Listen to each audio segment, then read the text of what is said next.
Imagine lying in bed at the end of a long day, your thoughts racing, your chest a little tight, and your mind wandering through everything you didn't get done, everything that went wrong, or everything you're still waiting for. You stare at the ceiling, hoping for sleep, but instead you're stuck in your head, replaying worries that feel like they'll never end.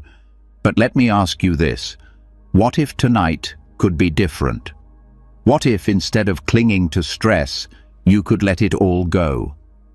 What if you could close your eyes with peace, knowing deep in your bones that everything is temporary? The truth is, life is always changing. The hard moments pass. The heavy feelings lift. Even the thoughts that feel so loud right now will fade like echoes by morning. But we forget that, don't we? We believe the moment we're in will last forever, especially the painful ones, and that's exactly why you're here. Tonight, you're going to hear the most calming, powerful reminders about why nothing lasts forever. And that's not something to fear, it's something that can set you free. So before we begin, I want you to say something to yourself, not out loud, just quietly, in your heart. I am safe. I am letting go. This moment will pass. You're not just saying a phrase. You're giving your nervous system permission to relax. You're teaching your mind that it's okay to stop holding on. Now take a slow breath in, let it out, and let's begin. There's something oddly beautiful about things that fall apart. A dried leaf curling inward on itself. An old house with flaking paint and creaking stairs. The way an apple browns once it's been sliced open. These aren't just signs of ruin, they're signs of life doing what it always does. Changing, shifting, moving forward even as it breaks down. There's a calm that comes when we stop resisting this. A quiet peace when we stop trying to hold on so tightly and just let things be. Decay is not a flaw in the system. It is the system. And when you start to really see that, not just understand it in theory, but feel it in your body, something softens inside you. You stop needing everything to be perfect. You stop clenching. You stop living like you're in a race to preserve everything exactly as it is, and you start breathing easier. All around you, every day, you're surrounded by gentle reminders that nothing lasts forever. But the truth is, we rarely look closely enough to learn from them. We walk past rusted fences, fallen petals, and worn-out shoes, and we think, old, broken, useless. But what if we saw wisdom there instead? What if each crack, each fade, each crumble was a teacher? Start with something simple, a leaf in late autumn. Not the bright, fiery ones that grab everyone's attention, but the ones that have already started to dry out and sink into the dirt. Their color has dulled. Their edges have curled. They're quiet now, not trying to be anything, not competing, just being what they are in this moment, no more, no less. When you sit with that, without judgment, you begin to understand something deep. Everything is temporary, and that's okay. Nature doesn't resist this truth. It doesn't panic when the tree goes bare or when the fruit ripens and rots. It allows it. It accepts decay as a stage in a cycle. But as humans, we tend to fight this reality. We want things to last. We want our relationships to stay perfect, our youth to stay visible, our success to stay constant. We want control, and when we don't have it, we suffer. But what happens when you start to see decay not as the end of something, but as a transition? A passing phase, just like the blooming before it. Suddenly, rust on a metal gate doesn't look like failure. It looks like time doing its gentle work. The paint peeling from an old wall tells a story of weather, of years, of life. That story, even though it's full of loss, can be deeply beautiful when you stop needing it to be tidy. Decay shows you what matters. It strips away what's unnecessary and leaves only what's essential.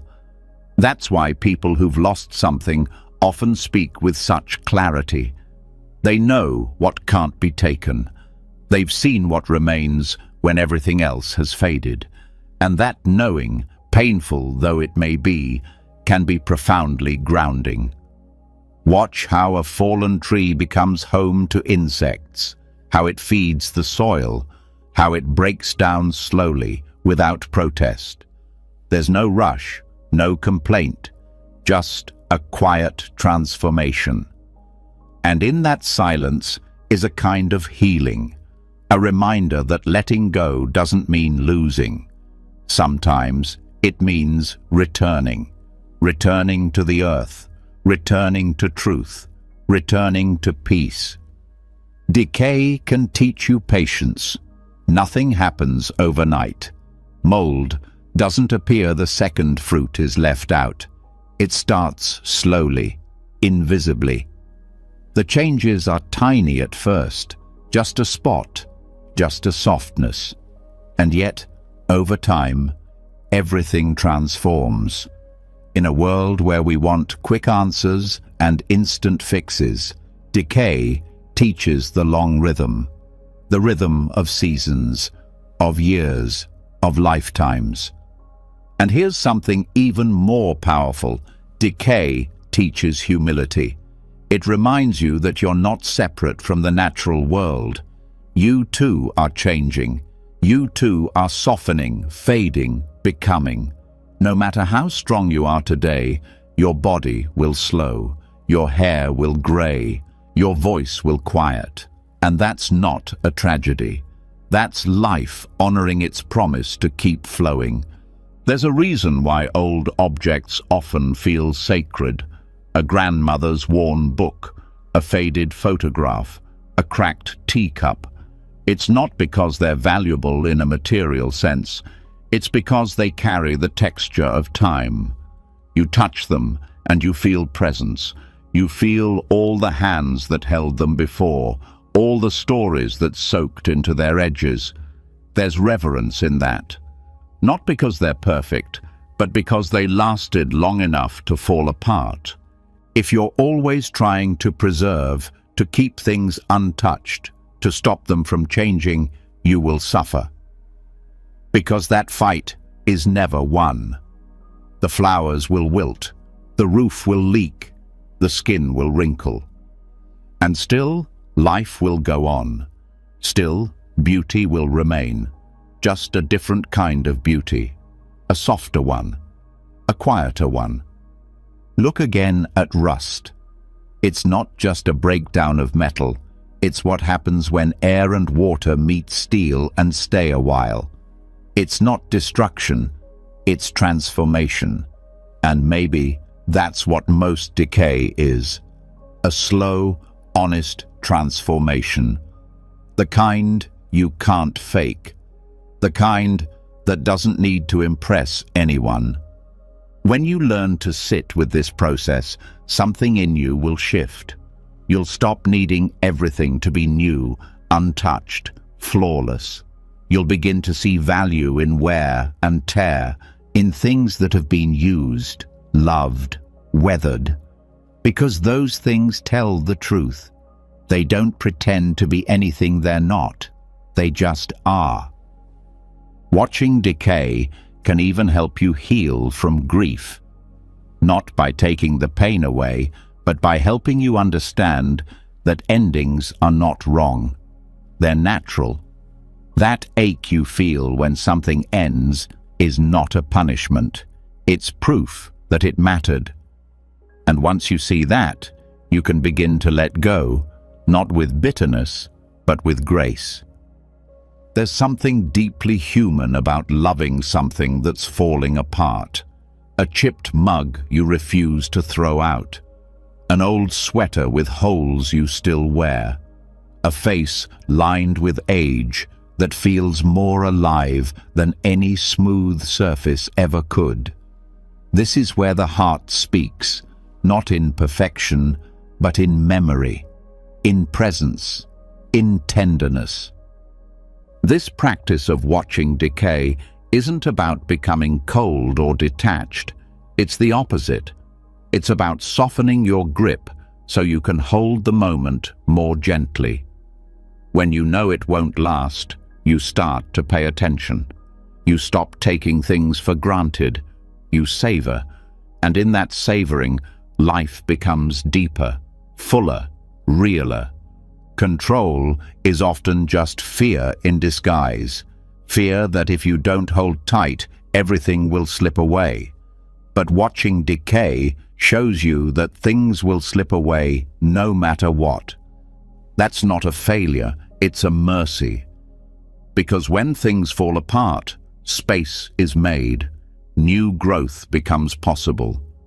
Even the forest floor, covered in dead leaves and fallen branches, becomes rich soil for something new. You don't have to love the process of losing, but you can respect it. You can walk through it with open eyes, knowing that you are not being punished. You are being returned to truth, to stillness, to what's real beneath all the noise. That's the gift of decay. It humbles, it heals, it simplifies. And here's the quiet miracle. When you really take this in, not just once, but over time, you begin to suffer less. You begin to breathe through change instead of fight it. You begin to let go before life forces your hand. And that gentle surrender, that's peace. Let yourself notice the little things. The banana browning in the fruit bowl, the petals gathering on the windowsill, the smell of wood that's been rained on. These things are speaking to you, if you let them, not with words, but with presence, with truth. And when you go to sleep tonight, carry this with you, not as something to figure out or control, but as something to rest inside. Let the day decay. Let your thoughts fade. Let it all soften, gently, like the leaf becoming part of the soil again. Not gone, just changed, just released, just returned. And so the day ends. The sun lowers its gaze, and what's left behind isn't just silence or rest, but an invitation. An invitation to turn inward, not to escape, but to notice. The outside world slows down, but inside, something continues to move. Thoughts linger, feelings rise like steam, and yet most of them pass without a name, without a voice, without a chance to be seen. What if the tension in your chest wasn't just stress? What if the heavy eyes, the tight jaw, or the sudden tiredness had a story your mind hasn't told yet? Beneath the surface of your awareness, emotions are always flowing, not loud, not obvious, but constant. They come in quiet waves. Sometimes they leave residue, other times they vanish before you even notice them.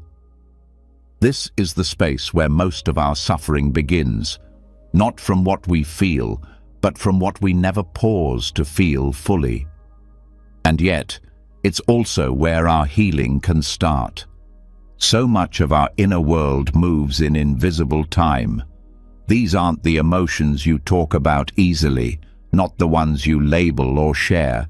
These are the brief shadows that pass through a room, the flickers behind a sigh, the momentary unease that makes you snap at someone you love or pull away without knowing why. They arrive as signals, but when left unnamed, They grow roots in silence. They show up as habits you don't understand, decisions you later question, or exhaustion that doesn't match your day.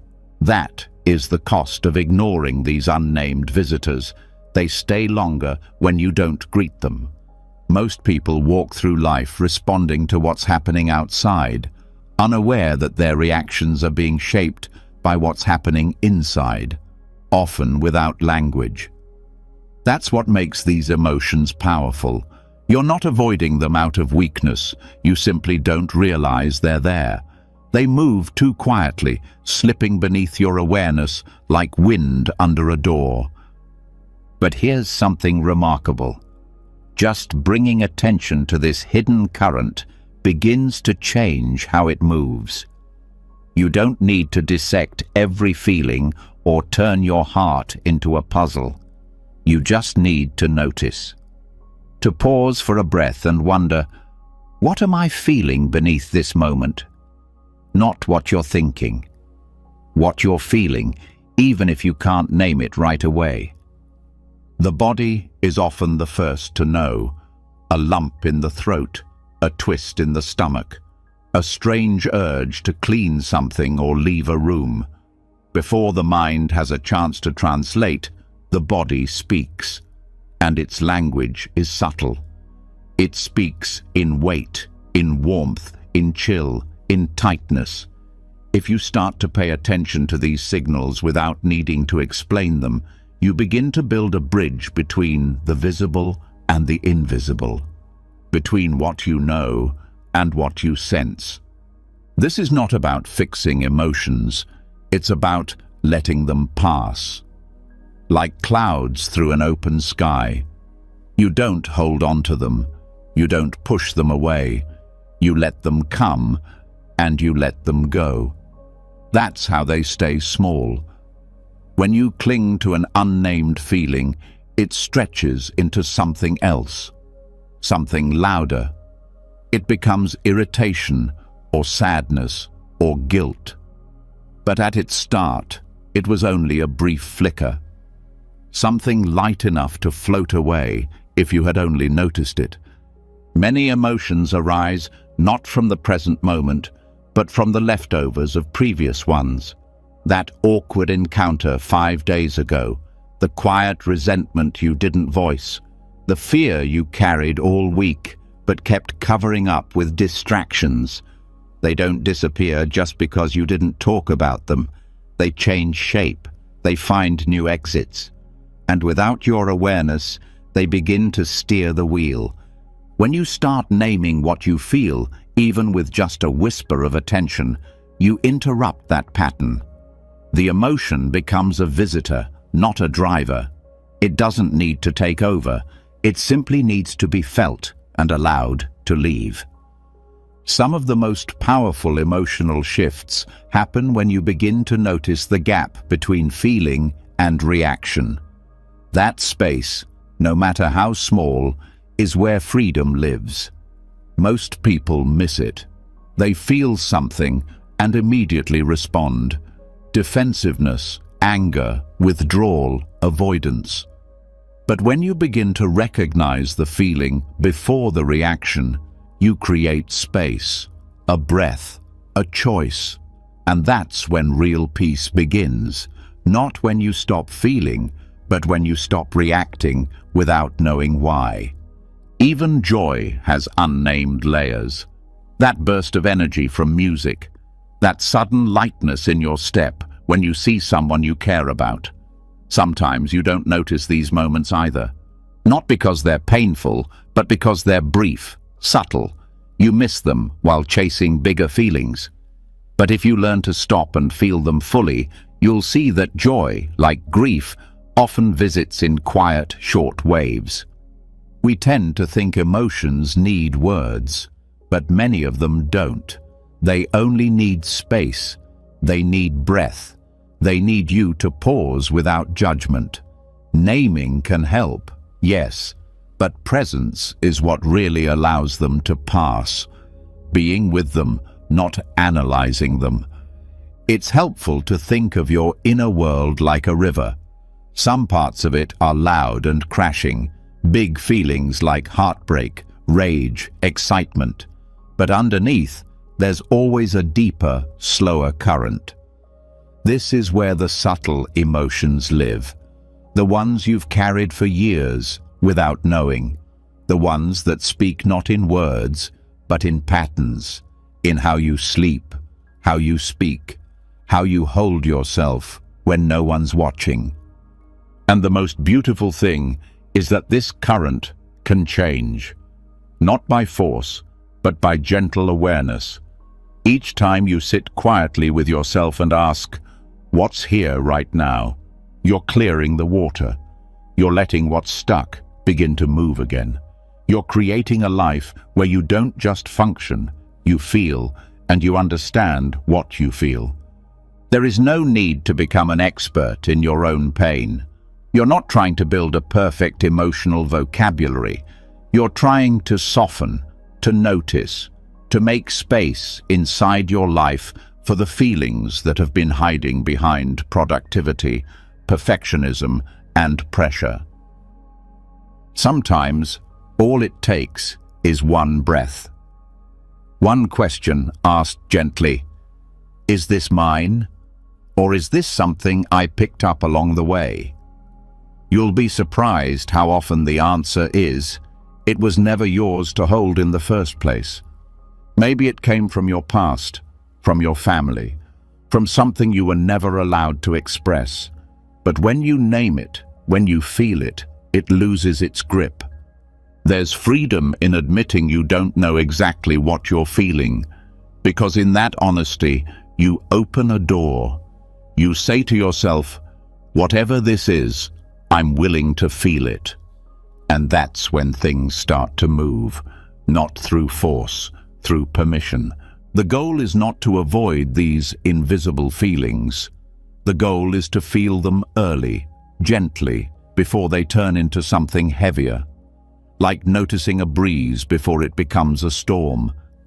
It's easier to open a window than to repair a shattered wall, and that's what this practice offers you: early awareness, gentle intervention. Over time, you'll notice that even old emotions start to rise to the surface. Grief you thought you buried, fear you forgot about, tenderness you didn't know you still had. And you'll learn to hold them without needing to explain them away. You'll learn to trust that whatever comes up will also pass, because that's what emotions do when you stop trapping them in silence. Even when you wake up in a bad mood and don't know why, this awareness can help. You pause, you breathe, you remind yourself, something is moving through me. And instead of fighting it, you watch. You stay curious. You trust that you are not broken. You are simply feeling. This level of emotional presence doesn't make life easier, it makes it truer. You'll still feel anger, sadness, shame, but they won't own you, they won't define your day. They'll visit and they'll leave, because you let them. At night, when everything slows down, this practice becomes even more important. That's when unspoken emotions tend to rise. The day is over, but your body still holds what the mind skipped past. And if you don't listen, those feelings turn into restlessness, into tension, into the kind of sleep that doesn't feel restful. But if you pause and ask, what is still living in me from today? You begin to let it go before the night carries it deeper. The more you practice this, the more natural it becomes. You'll start noticing invisible feelings during the day, a small pang of envy, a flash of disappointment, a tiny hurt that used to hide. And instead of brushing them off, you'll breathe through them. You'll say, "I see you," and they'll pass faster than they ever did before. You don't need to chase healing. It's already happening every time you become more aware. You're building emotional honesty in quiet moments. You're learning the rhythm of your inner world. And in that rhythm, there's a calm you've been missing. When you live like this, you begin to suffer less, not because you feel less, but because you stop being afraid of your own feelings. You trust that they're not here to hurt you. They're here to move through you and to leave something lighter behind. And that's what invisible time teaches you, that your emotions are not permanent, even if they feel intense. That you are not what you feel. You are the space those feelings move through. You are the witness, the sky, not the weather. So tonight, as you close your eyes, don't try to solve everything. Just check in. What are you holding? What are you ready to let pass? You don't need to fix. You just need to feel and then release. Let the feelings fade like colors at sunset. Let the thoughts soften like footprints in wind. Let invisible time carry you gently to sleep. It's in the softest moments that the deepest truths arrive. After the noise fades, after the weight of the day begins to slip off your shoulders, something quieter emerges. A kind of stillness, not because everything is resolved, but because you are no longer chasing resolution. You've begun to see that you don't have to hold on to every feeling. You can let them pass, just like breath, just like wind, just like time. Now, your awareness can open even more. This time, not just to what's happening inside you, but to what's always been around you. The world's quiet way of showing you how to let go without fear. There is a form of peace that doesn't come from fixing anything, but from watching life move and shift again and again without ever staying the same. It starts with light, shimmering briefly on water, then disappearing. There's no grasping, no permanence, just a flicker. And yet, that flicker can show you everything. Reflections on water are delicate. They appear for a second, then break. A wave passes. The wind shifts. The light moves. What you see is never solid. It's always changing. But that doesn't make it less beautiful. In fact, that's what makes it beautiful. You're watching something that isn't trying to stay. It's only here for a moment. And that moment, because it's fleeting, holds all its magic. That's the kind of peace we're often missing. Not the kind you get from certainty, but the kind that comes from accepting the lack of it. Watching water teaches you how to stop holding on. When you watch the surface of a lake shift with the breeze, when you see the sun glint for just a heartbeat and then vanish, you're seeing something sacred. Not because it stays, but because it doesn't. This teaches you not just how to observe, but how to be. When you stop needing to hold the moment in place, you become part of its rhythm. You soften, you breathe with it, not against it. You're no longer struggling to control your experience. You're witnessing it unfold. Clouds do the same. They drift, constantly changing shape. They don't announce when they'll arrive or how long they'll stay. They don't apologize for blocking the sun or for turning gray. And then, just like that, they're gone. You can stare at the same patch of sky for 5 minutes and see an entirely different world.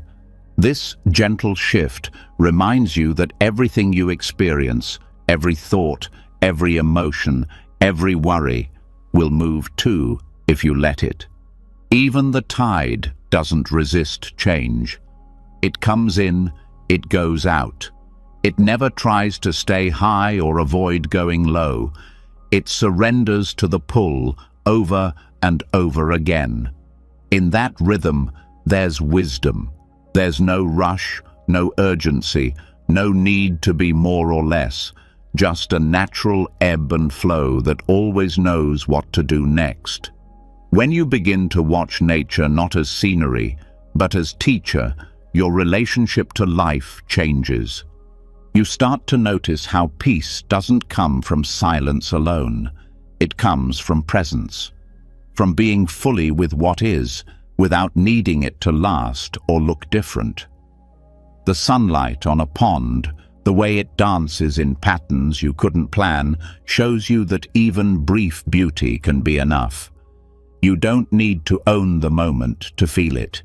You just need to be there for it. This changes how you carry your past too. You begin to see memories like reflections, real in their time, but no longer something to chase. You don't have to recreate them. You don't have to grieve their passing forever, like the way a cloud once looked like a ship or a bird before shifting into something else.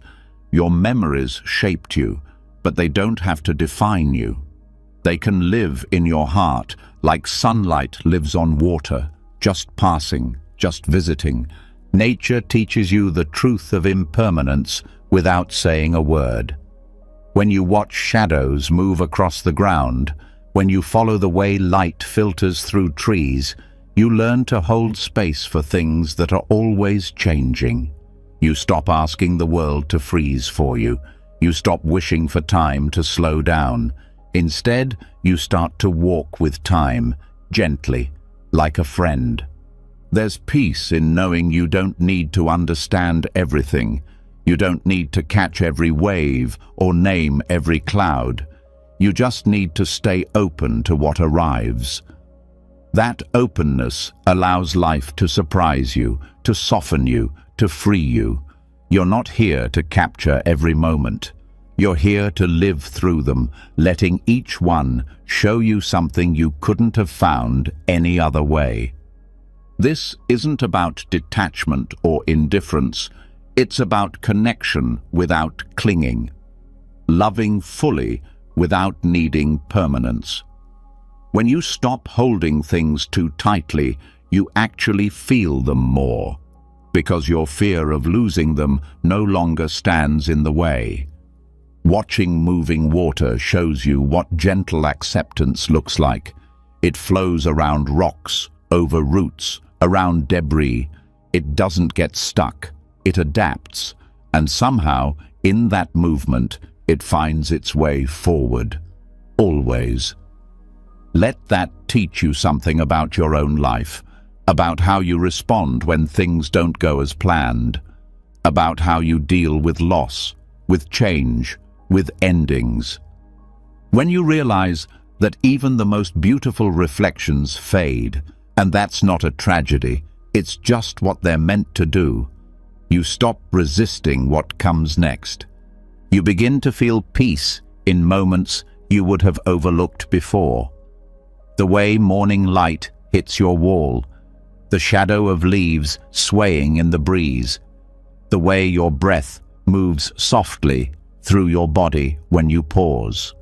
None of these moments last, but they don't need to. Their value isn't in how long they stay.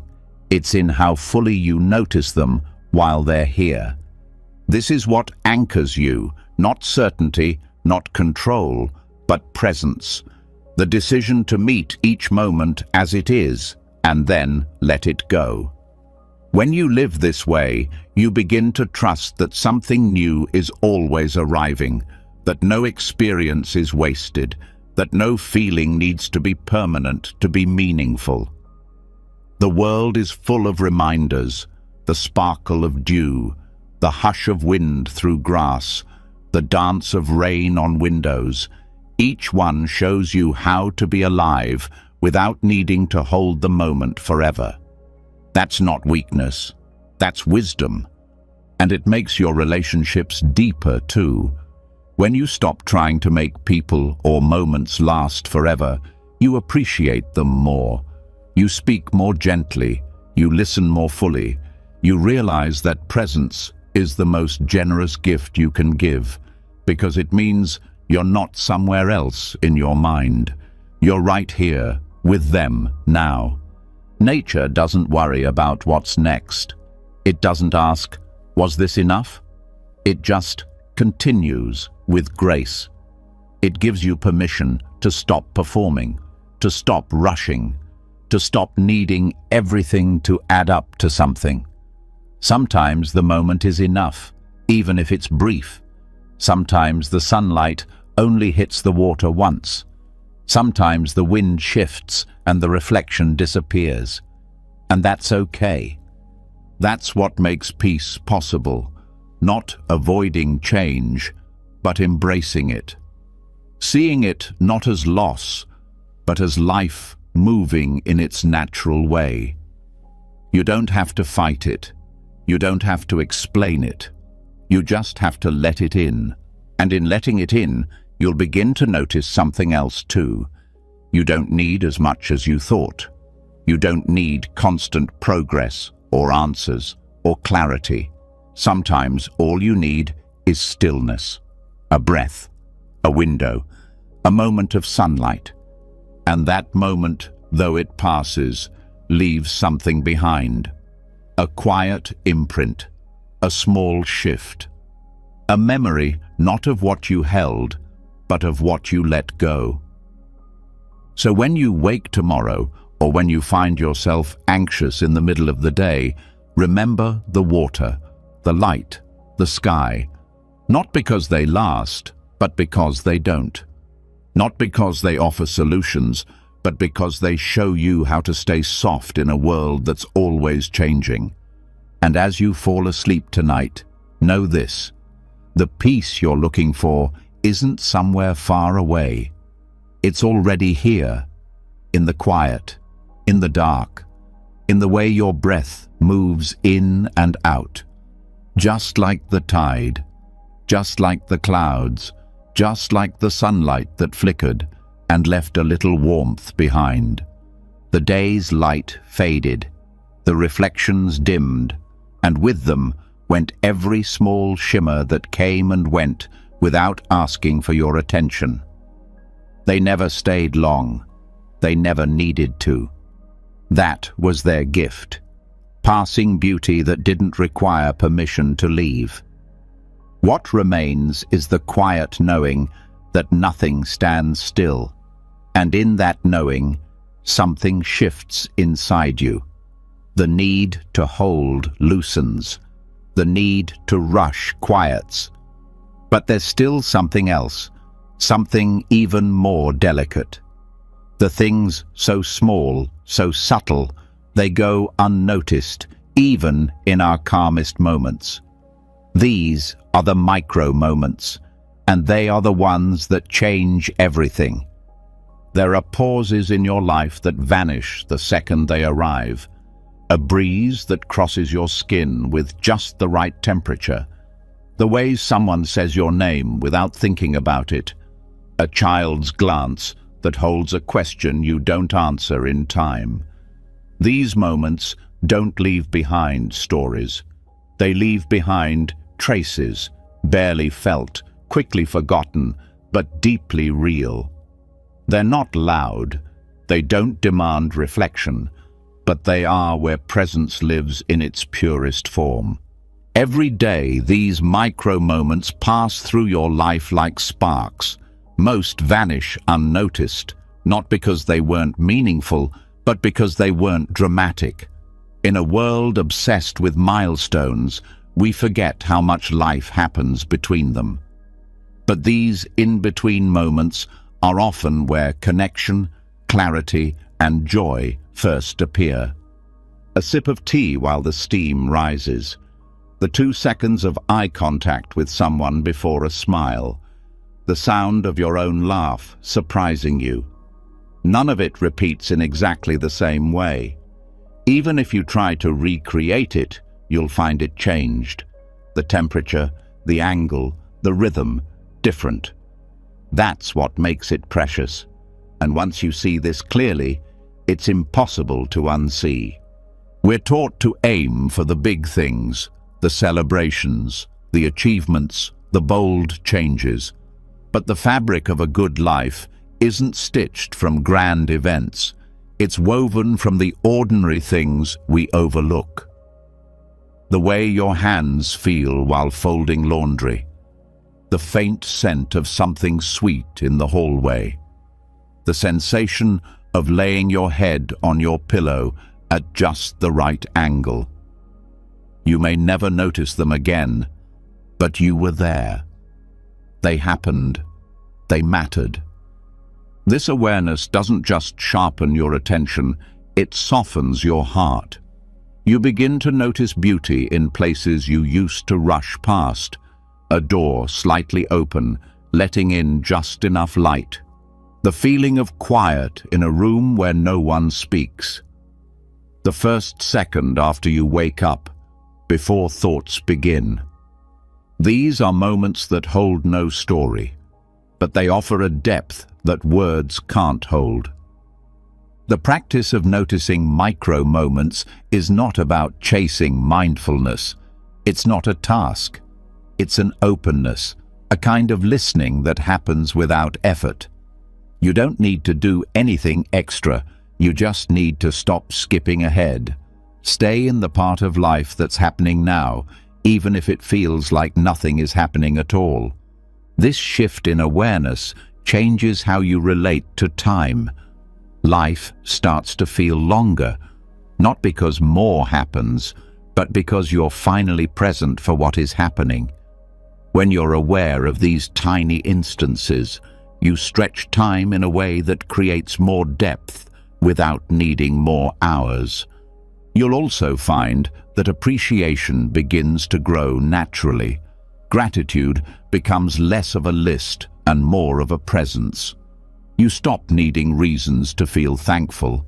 You feel it because you're awake to what you used to sleep through.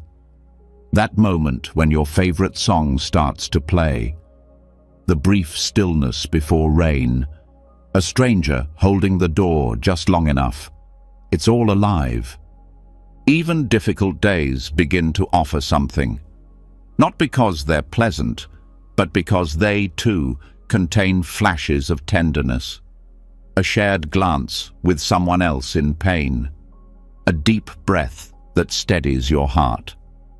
The warmth of a shower after a hard moment. These tiny gifts don't remove the weight, but they add small points of light that guide you through it. Micro moments can also help heal disconnection. So many conflicts, regrets, and emotional distances are rooted in the habit of absence. We don't hear what people meant. We miss what they tried to offer. We overlook their small attempts at closeness. But when you start seeing the small moments, you start seeing people again. You recognize the hand placed lightly on your back, the extra time someone waited, the quiet patience in someone's voice. These are the love languages no one talks about. And it works both ways. Your own gestures, when offered with full attention, become part of someone else's micro moments. A pause before you respond, a note left where it will be found, a soft good night, spoken just right. You don't need to perform to be present, you just need to mean it. This way of living also frees you from perfectionism, because micro moments are not curated, they're not filtered, they're raw, imperfect, fleeting, but they're honest. You don't need to be at your best to offer something real. Even your tired sigh can carry connection, if it's shared in presence. You'll also start to notice how your surroundings hold micro moments of their own. The sound of a drawer closing, the light flickering through leaves, the way a candle flickers before going out. These aren't backdrops. They are part of your experience. And when you stop treating them as noise, they start to feel like messages, reminders, gentle nudges towards stillness. This kind of awareness does not slow you down in the way you might expect. It doesn't make you unproductive. It simply clears out the mental clutter that steals your energy. Because when you stop ignoring life's smallest moments, you stop needing constant stimulation. You stop chasing intensity. You start receiving what's already here.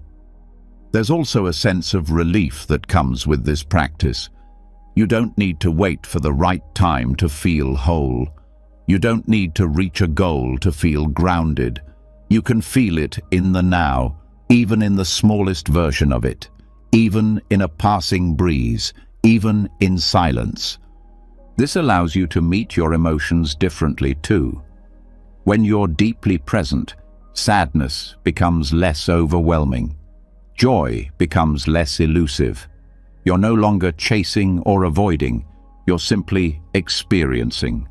You can notice the slight tightening before tears, the bubbling energy before a laugh, the shift in your body when you start to feel peaceful. These are clues, doorways. You don't need to fix anything, just follow the feeling and let it teach you. Over time, this way of seeing the world builds a sense of intimacy with life itself. You stop living from the outside in. You begin to feel at home wherever you are. Because the moment is no longer something to get through, it becomes a space to belong to. Even the way you speak begins to shift. You use fewer words. You say more with tone, with timing, with presence. You realize that what people feel in your company isn't based on how impressive your words are, but how deeply you're there with them. This is how micro moments deepen relationships, without effort, without scripts. And at night, when your thoughts drift, this awareness stays with you. You notice the way the blanket feels, the way your breath slows, the way the day ends without needing a conclusion. And in those seconds before sleep, you find a kind of trust you didn't have before. Trust that even if nothing big happens tomorrow, your life will still hold value because you will notice the things others miss. That is the quiet reward of this practice. A life that no longer needs to be spectacular to feel full. A presence that doesn't need to be explained. A peace that doesn't depend on perfect conditions. You are not here to capture every moment.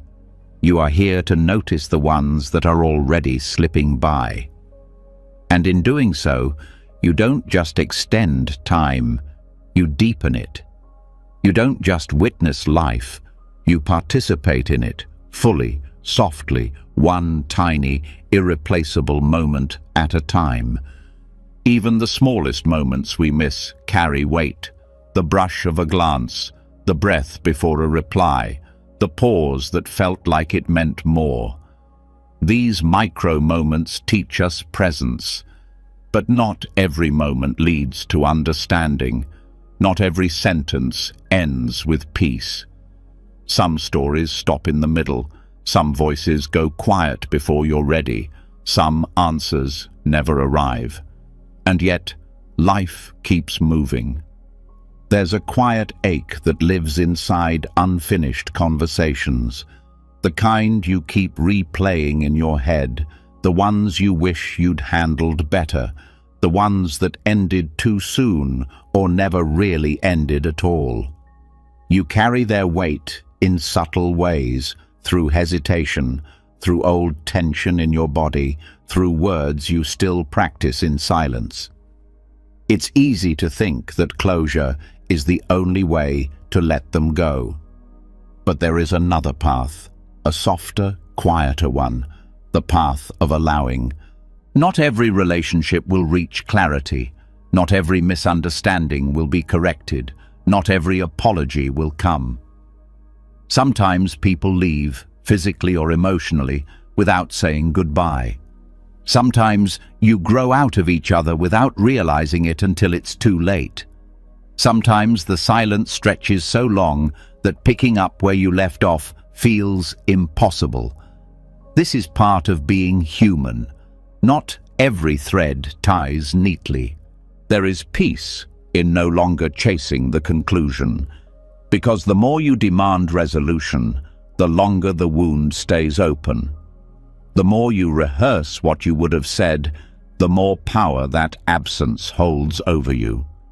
What if healing wasn't about finishing the story, but about releasing your need to? You are allowed to move on without the last word. You're allowed to carry love or grief or disappointment, even if no one validated it. What you felt was real, even if no one acknowledged it. Your inner experience does not need external confirmation to be legitimate. This kind of release isn't denial, it's maturity. It's the choice to free yourself from waiting.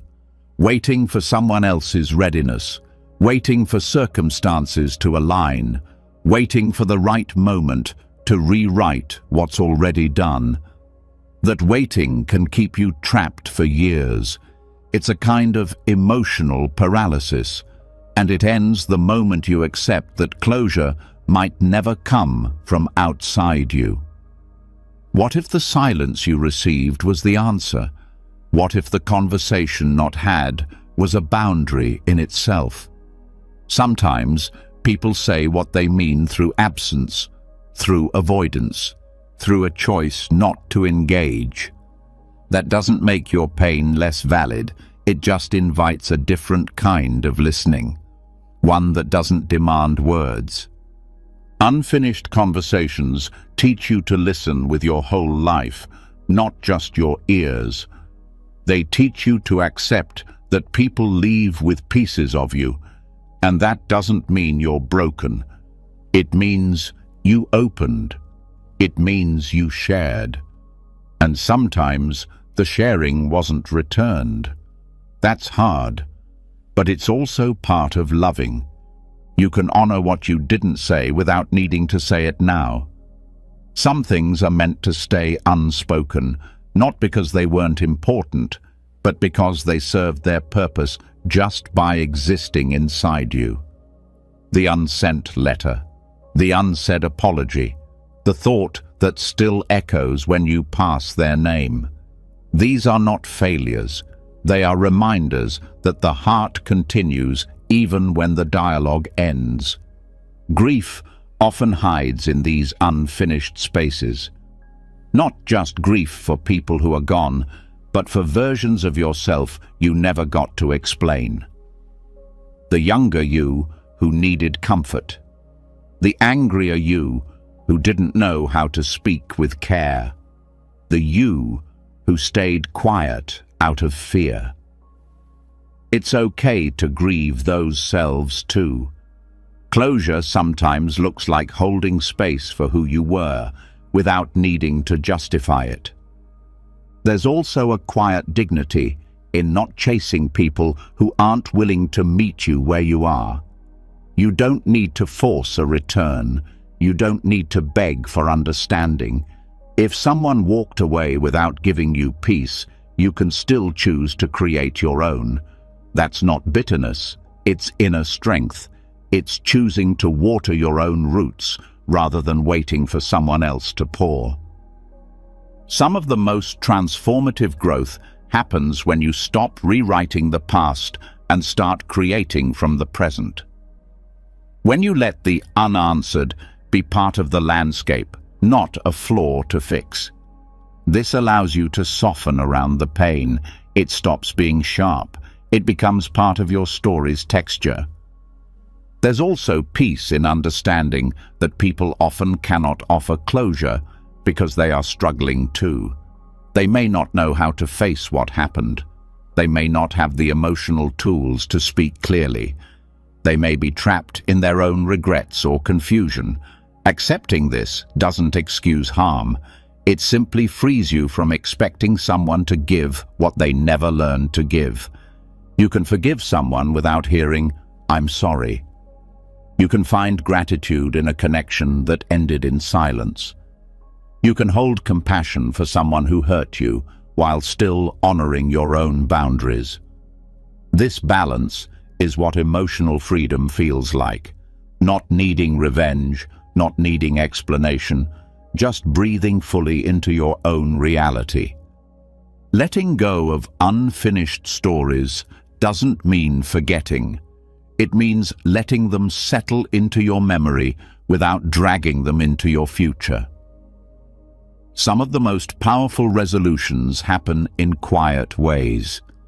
Through writing, through prayer, through sitting alone with what you feel and saying, "I don't understand this, but I release it anyway." This act of release is not passive, it's active trust. Trust that you don't need to control how everything ends. Trust that even unanswered pain can lead to depth. Trust that you are whole, even with untied threads.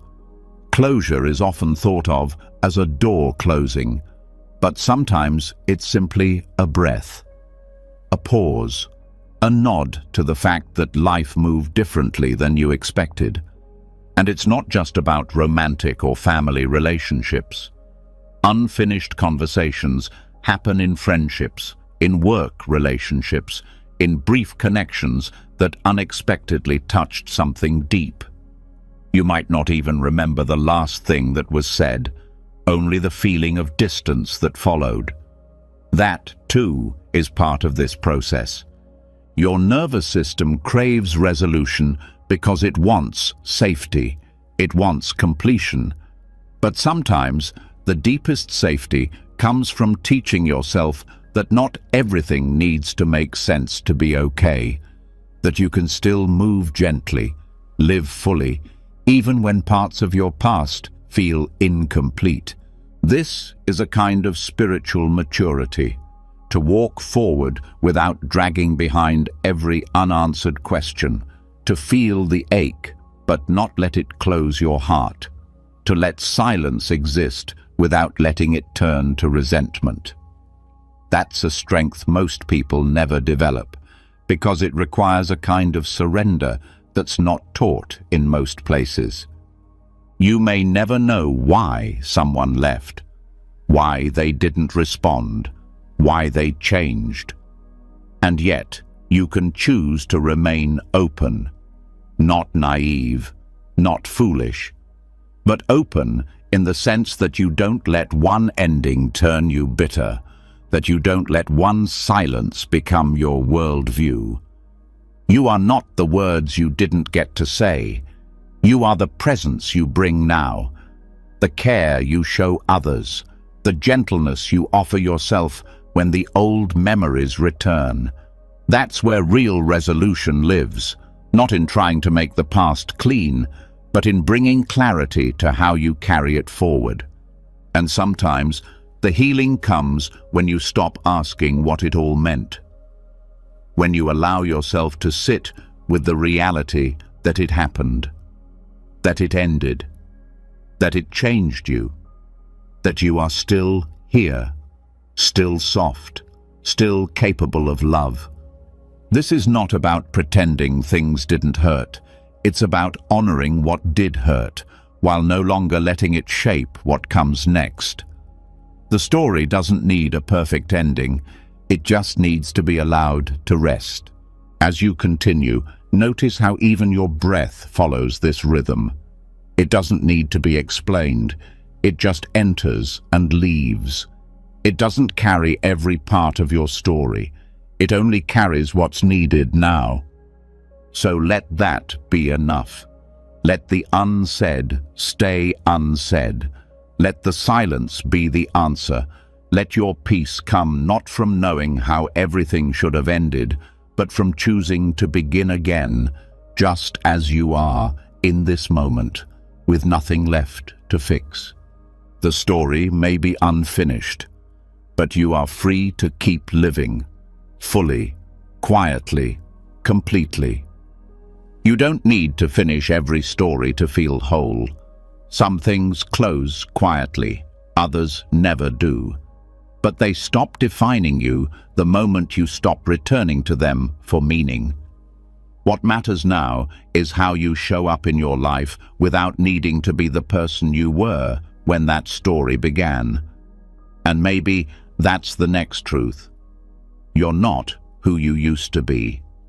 And you never really were a single version of yourself at all. The self isn't solid. It shifts. Slowly, subtly, constantly. Sometimes you notice the change in big ways. A job left behind, a relationship dissolved, a decision that rewrote your path. But more often, you don't notice it at all. You're not the same person you were last week. Not in thought, not in energy, not even in the small way you carry yourself through a room. Yet most of us hold tightly to a fixed idea of who I am. It feels safe. It gives us a label, a role, a shape to cling to in a world that's always moving. But that same comfort becomes a trap when we forget that identity is just a layer, a temporary arrangement of traits, beliefs, experiences, and habits that evolve whether you allow them to or not. You may say, "I'm the type of person who always," or "I've never been someone who could," and then shape your whole life around those sentences. But how many of them are still true? How many were created in reaction to something or someone that no longer exists in your life? How many are just echoes of an earlier version of you that kept repeating until you mistook it for a fact? The self is not a fixed object. It's a pattern of movement. And when you begin to see yourself this way, everything softens. You stop boxing yourself into a role. You stop defending old behaviors out of habit. You stop needing to be consistent with a version of you that doesn't match who you are now. This isn't instability. It's honesty. You are not your past. You are not your worst day. You are not even your best moment. You are whatever is unfolding in this moment, whether that looks familiar or not. Letting go of a fixed identity doesn't mean you lose yourself. It means you start noticing who you are without the pressure to remain the same. And that's where real freedom begins. The discomfort comes when we confuse change with loss. You feel resistance when the old version of you starts to fade because part of you believes you're disappearing too. But you're not. You're expanding. You're growing into new ways of being, new expressions, new truths. The former self dissolves not because you failed it, but because it was never meant to stay. It's tempting to chase definitions, especially when the world demands them. What do you do? What do you believe? Who are you exactly? But these questions often ask you to reduce yourself to what's most visible: your job, your opinions, your history. Yet the parts of you that matter most are often the ones you can't name so easily. Your curiosity, your capacity to feel, your willingness to change your mind. When you allow your identity to move, you stop fearing change in others too. You give people space to grow. You don't lock them into your expectations. You stop saying, "You've changed," like it's an accusation. Instead, it becomes a shared reality. We all change. We all let go of who we were to make room for who we're becoming. The practice here is not to erase yourself, but to observe how you hold your self-image. When you say, "This is who I am," notice if it feels like a boundary or a doorway. Is it keeping you stuck or giving you space? Are you using identity to protect yourself from uncertainty or to explore it more honestly? Even your preferences shift over time. The music you once loved, the foods you used to crave, the clothes that used to feel like home. These aren't superficial changes. They're reflections of deeper movement. Your nervous system changes. your brain reorganizes, your soul reaches in new directions. To deny that is to fight the very nature of being alive. There is peace in recognizing that you are not obligated to be who you were yesterday. You don't have to carry every version of yourself forward. Some parts were temporary solutions. Some were reactions to pain. Some were created to survive a moment you've already moved past. Let them fall away. You are allowed to begin again as many times as you need. This also helps dissolve shame. When you see the self as fluid, mistakes become part of a timeline, not a permanent stain. You no longer carry guilt as a fixed identity. I am someone who failed, but as a temporary experience, that happened. I learned. I changed. You stop defining yourself by the roles you couldn't fulfill, the relationships you couldn't save, the ideas you couldn't hold on to. All of it becomes part of the transformation, not evidence against you. This shift also affects how you dream. When you let your identity be soft, your future can be softer too. You don't need to know exactly what you'll become. You don't need to map out every version of success. You don't need to lock yourself into a goal that won't fit you in a year. You get to remain curious, flexible, responsive. You'll also feel less need to defend your choices. When someone says, "But I thought you said," you can simply reply, "That was true when I said it." Truth is not always permanent. It is often time-based, context-based, emotion-based. That doesn't make it a lie. It makes it part of an unfolding story. The body reminds you of this too. The way it ages. The way it responds differently to rest, to food, to stress. You are not in control of every change, and that's not a failure. It's a reminder that growth happens in ways you don't plan. The sooner you align with that truth, the less you'll resist your own evolution. This approach to identity also reduces pressure in relationships. When you stop clinging to who you think you should be, you allow more honesty in how you show up. You can say, "This doesn't feel right anymore," without guilt. You can adjust. You can reintroduce yourself. You can make space for silence when no label fits. Language often fails us here. The words we use to describe ourselves become outdated. Sometimes you outgrow a label before you find a new one. That space in between can feel uncertain, but it's also where the most honest living happens.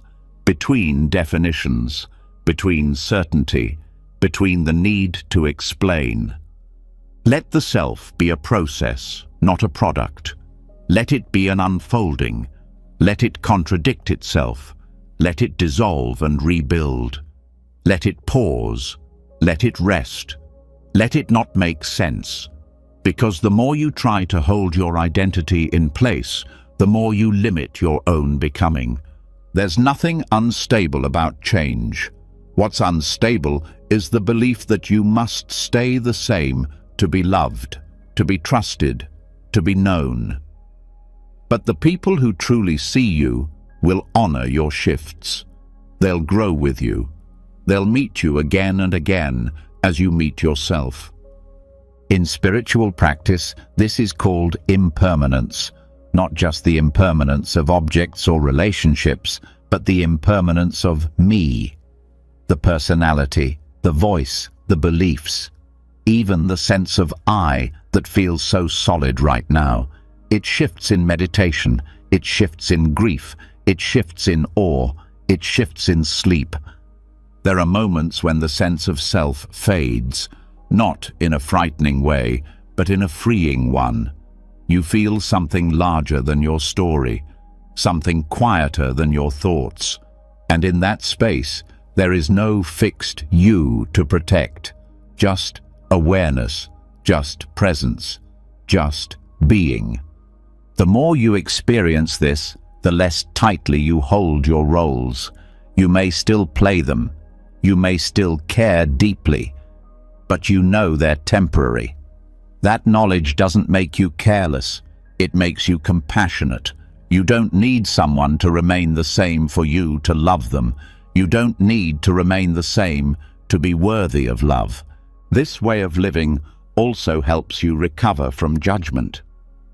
When someone misunderstands you, you don't need to prove the opposite. You can simply recognize that they're responding to a version of you that may no longer exist. And that's okay. You don't have to fight it. You just keep moving, keep becoming. Even memory can soften. When you look back at who you were, you no longer judge as harshly. You see that you were doing your best with the self you had. That version served a purpose. It carried you, and when it was time, you shed it. So tonight, as you rest, notice what version of you is present. Not the one from this morning, not the one from last year, just this one, with this breath, with these thoughts, with this softness, and let that be enough. There's nothing wrong with not knowing exactly who you are. Sometimes the most grounded thing you can say is, "I'm still finding out." That's not a weakness. That's life, unfolding, one breath, one shift, one self at a time. Some changes unfold quietly, without asking for permission. You wake up one day and the person you've become no longer fits the story you were telling yourself yesterday. You're softer in some ways, stronger in others, less certain, more aware. And even if you can't explain exactly how it happened, you feel the shift. Nothing outside of you needed to move, but inside, everything did. The question is no longer, "Who am I?" but "How am I seeing myself now?" Because how you see yourself changes everything, especially when you look back. There's a strange power in holding an old photograph. Not for the image itself, but for what it reveals. About time, about memory, about who you once were, and how you've carried that version of yourself to now. At first, you may focus on the surface, the clothes, the hair, the smile. But if you stay with it a little longer, something deeper unfolds. Not just what happened, but what was felt, what was hidden, what was misunderstood, what's been forgiven.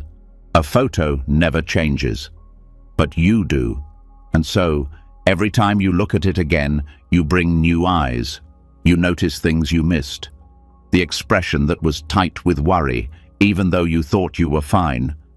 The closeness in someone's body that you didn't appreciate at the time. The distance that started before you could name it. These little details carry weight. They hold meaning, not because the photo captures the whole truth, but because it invites you to meet the past without needing to relive it. Memory is not a fixed archive. It's fluid, shaped by your current awareness. When you revisit the past, you're not just recalling, it's a form of re-seeing. You reinterpret what mattered, what hurt, what helped. And often, this reshaping brings a kind of healing. You forgive more easily. You soften toward the version of yourself that didn't know better. You stop demanding that your past be something it couldn't be. There's wisdom in realizing that what once felt permanent now feels distant. The heartbreak that once consumed you now feels like a chapter closed. The dream that didn't work out no longer stings the same way. It's not because the past lost its importance, but because your relationship to it changed. This shift is quiet but powerful. It's how you know you've grown. Photos become mirrors for this change. You see a moment frozen in time, and what it reflects is not just who you were, but how far you've come. That smile may have been real, but you now see the pain behind it. That moment may have been hard, but now you can hold it with less resistance. The lens of now brings clarity, and with clarity comes acceptance. You also begin to understand how much was left out of the frame. A photo is a slice, a curated second. It can't tell the full story, and realizing this is freeing, because it reminds you that what you thought was the whole truth often wasn't. There were feelings unspoken, context you didn't yet understand, lives you didn't fully see, and that humility opens the heart. It makes room for forgiveness, not just of others, but of yourself. Sometimes the photos that once brought joy now bring sadness, not because the moment was bad, but because it's gone. That's the grief of impermanence, the reminder that nothing stays. But even in that grief, there is tenderness. That moment mattered. You lived it fully, even if you didn't know it at the time. And now, in remembering, you honor it again, not to cling to it, but to recognize its place in your story. This is how you make peace with time, not by trying to hold on, but by letting memory breathe, by giving space for your past to evolve, not in fact, but in meaning. Every time you look again, you're creating a new relationship to that moment, and that's a kind of transformation too. There's also a hidden lesson in the background of every photo. Change is always happening, even when you don't see it. The trees behind you grew, then shed their leaves. The street changed. The house in the background may no longer stand, and so, too, your inner landscape changed. What felt solid then is fluid now. What was urgent then may be irrelevant today. But none of it was wasted. Every version of you was a step toward this one. You don't need to revisit the past to stay stuck in it. You can revisit it to understand, to integrate, to appreciate. Sometimes, looking back is the most honest way to move forward, because when you do it with awareness, you stop fearing the passage of time, you stop grieving change as loss, and start seeing it as evidence of life. This perspective also helps you loosen your grip on the future. When you see how much you've changed, how what mattered 5 years ago no longer defines you, it becomes easier to trust that what feels uncertain now will one day find its place. You don't need to figure it all out. You just need to keep growing into it, one day at a time. Revisiting old photographs also softens your view of others. The people you once blamed now appear more human.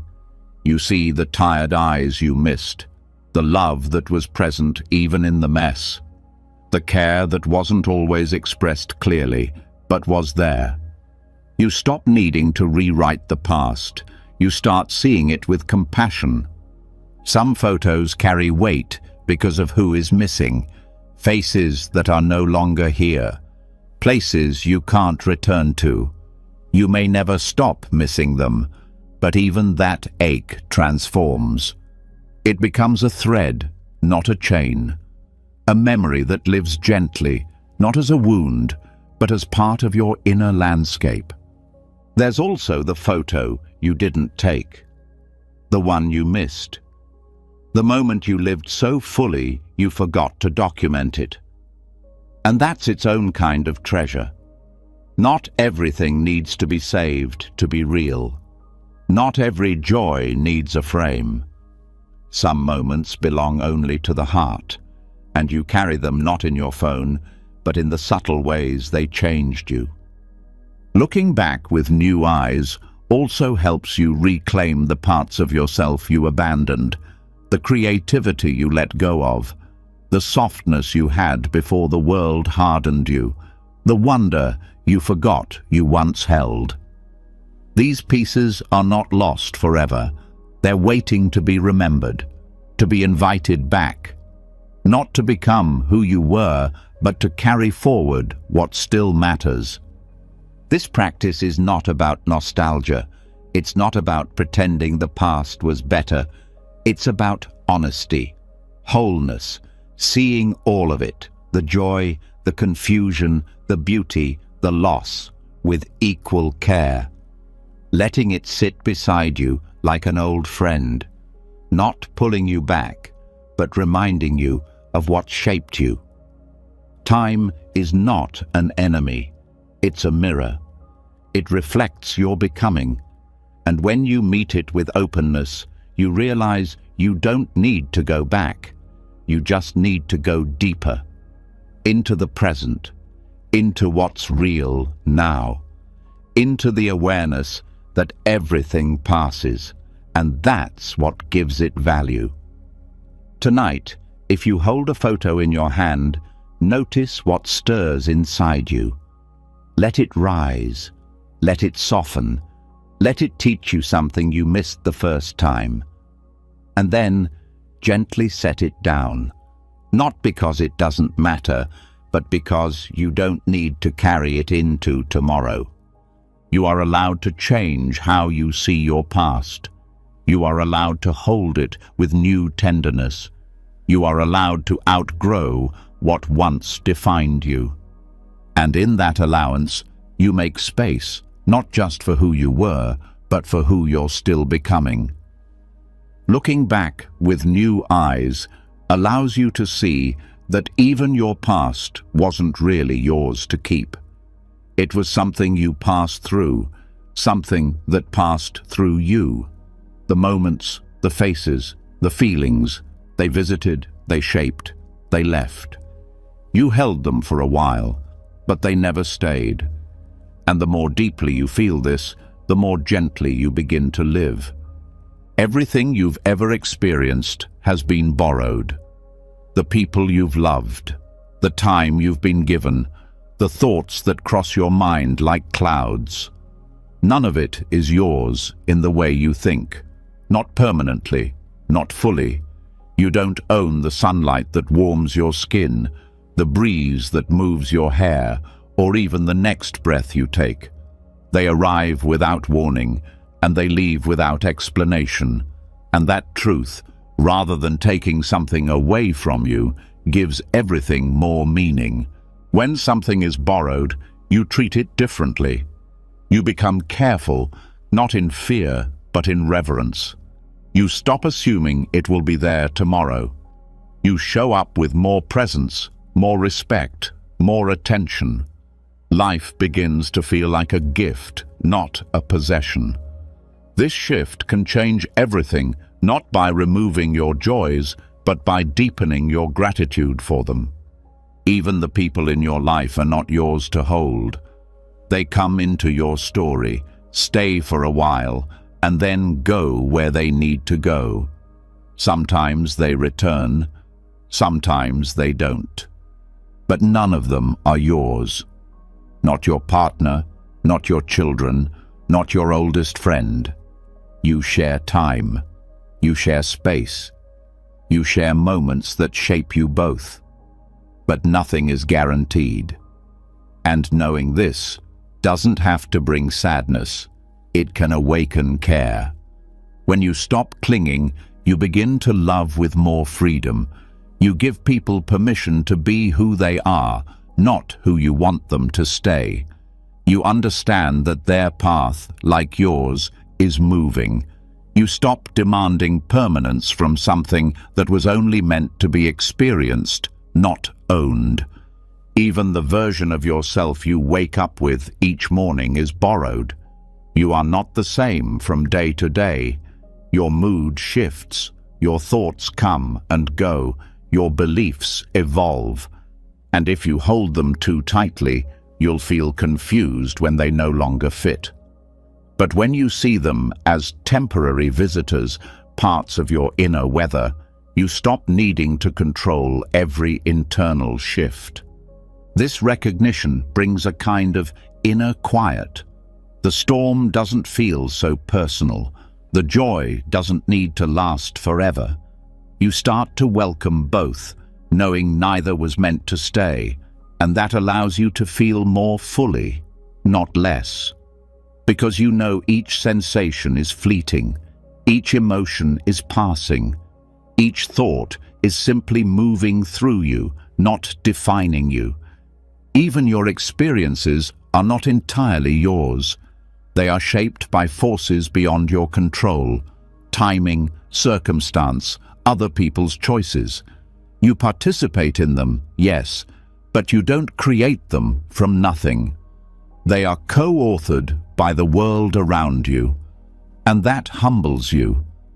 You realize how interconnected everything is, how little of your life has been under your control, and how much of it has been shaped by mystery, by accident, by grace. This doesn't mean you're powerless. It means you're part of something larger. You are not the owner of your story. You are the vessel through which it flows. And when you live with that awareness, you begin to release the grip of entitlement. You stop expecting life to deliver exactly what you asked for. Instead, you start learning how to receive what arrives. And this changes how you respond to loss. You no longer see it as life stealing something from you, but as life taking back what was always on loan. A person leaves, a season ends, a dream dissolves. It hurts. But underneath that pain, a deeper truth remains. You had it for a while. You were blessed to know it. And now your task is to let it go with honor, not bitterness. This mindset nurtures joy in a new way. You don't need everything to last to feel grateful for it. You start noticing small things, a kind word, a warm evening, the comfort of a familiar scent, and instead of trying to hold on, you give thanks. Not because you earned them, but because you see their temporary nature, and in that seeing, your heart opens wider. It also makes you more generous. When you realize that nothing truly belongs to you, you feel less afraid to share your time, your attention, your presence. You know that holding tightly doesn't preserve things. It only isolates them. But when you offer freely, without ownership, you feel more connected. You become part of the flow, not a barrier to it. This applies to success and praise too. Any recognition you receive is a reflection of timing, luck, and support, just as much as it is of effort. It's borrowed glory, and that's not an insult. It's a reminder to stay humble, to honor those who lifted you, who inspired you, who showed up when it mattered most. You are not the full cause of your wins, but you can be a grateful participant. Even your breath is on loan. You don't control when it begins or when it ends. You don't earn the next inhale. It's given. And with that awareness comes reverence. You treat your body with more care. You rest with more intention. You move with more presence. Because you know nothing here is permanent, not even the rhythm that keeps you alive. And the thoughts you believe are yours, they too are borrowed. From books, from conversations, from moments you didn't expect to shape you. Your ideas are not formed in isolation. They come from the collective, the invisible network of human history and culture and memory. This doesn't diminish you, it connects you. You are part of an ancient chain, carrying forward what you've received, reshaping it with your voice and passing it on. You can begin to live each day as if it's borrowed time, not in fear, but in gratitude. You wake up and realize nothing is promised, nothing is owed. And that truth sharpens your focus. It softens your heart. It makes you more patient with others because you realize their presence is temporary too. Their flaws, their frustrations, their kindness. It will all shift, so you stop wasting energy on control and begin offering presence instead. This awareness also lightens regret. You see that not everything that slipped through your fingers was meant to stay. Some things leave before you're ready. Some lessons end mid-sentence. But the beauty of borrowed time is that it's still real. Even the incomplete was full while it lasted. Letting go becomes easier when you stop believing that things ever truly belonged to you. You begin to move through life not as a collector, but as a witness.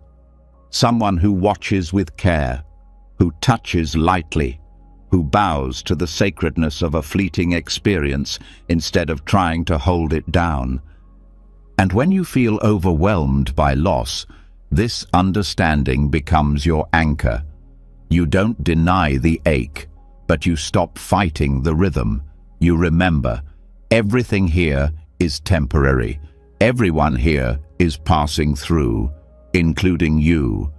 And that's not tragic. It's a shared condition, a universal truth.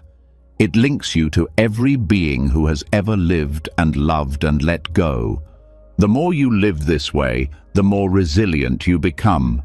You don't need constant comfort to stay grounded. You can welcome discomfort because you know it won't last. You can sit with beauty even when it's fading. You can meet change with respect instead of resistance. This way of living doesn't make you passive. It makes you responsive. You stop clinging to the past. You stop obsessing over the future. You meet the moment as it comes, with open hands. And that is where peace begins, not in control, but in cooperation with what is. There's nothing weak about surrender. It's the deepest form of strength. To say, I am not the center, but I am part of something vast. To say, this isn't mine, but I will hold it with care while it's here. That's not giving up, it's waking up. And when the day ends, you rest more easily. Not because everything went the way you planned, but because you were there for it. You received it. You honored it. You didn't take it for granted. So tonight, hold your breath like a gift. Listen to the quiet like a friend. And know, with every part of you, that nothing you experience truly belongs to you. And that is exactly what makes it so deeply worth treasuring. To live as if nothing belongs to you is to live with a lighter heart. When you stop grasping, everything becomes more vivid. You savor more. You listen better. You feel deeper. Because you're not trying to make anything stay. You're simply allowing it to be here, now. And when it leaves, as all things do, you don't chase it. You let it go with grace. But letting go is often misunderstood. People think it has to be dramatic. A sharp goodbye, a forced release, a sudden end. We imagine strength means detaching with cold certainty. But the truth is softer than that. Letting go, at its most powerful, doesn't come with noise. It comes slowly, quietly, gently, like ice melting in an open palm. This is the rhythm of surrender. Not ripping away, but softening. Not pushing back, but allowing what no longer needs to stay to dissolve on its own.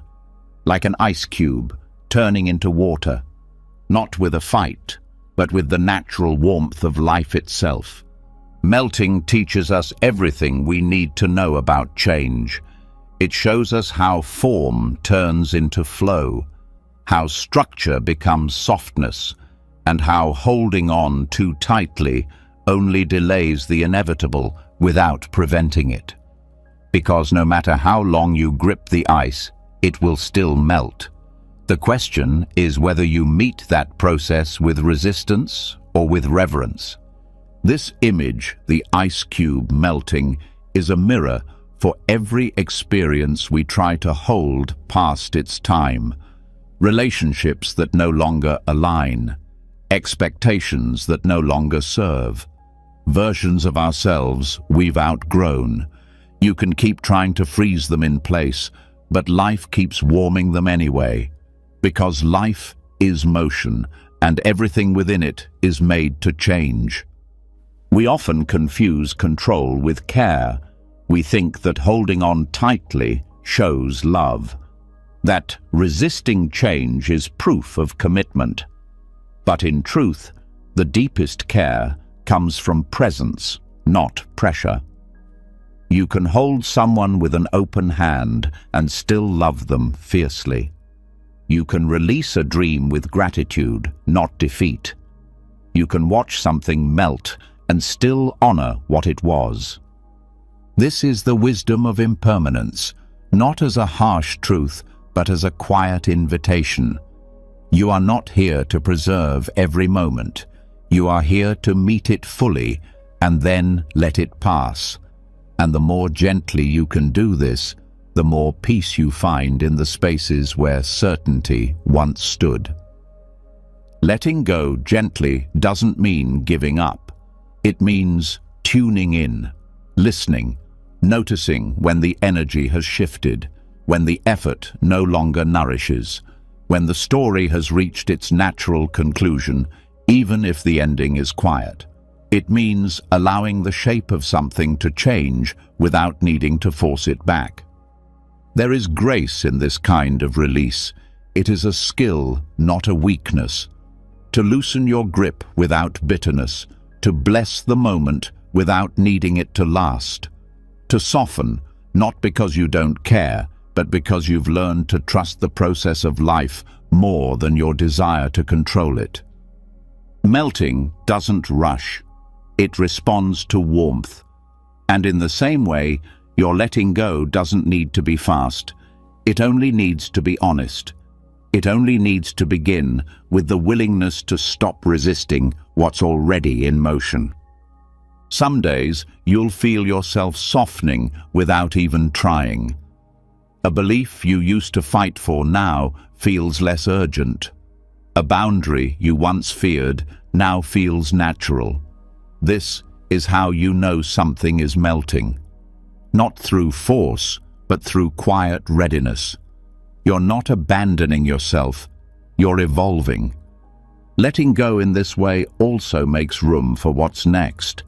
When your hands are clenched around what was, they can't receive what's arriving.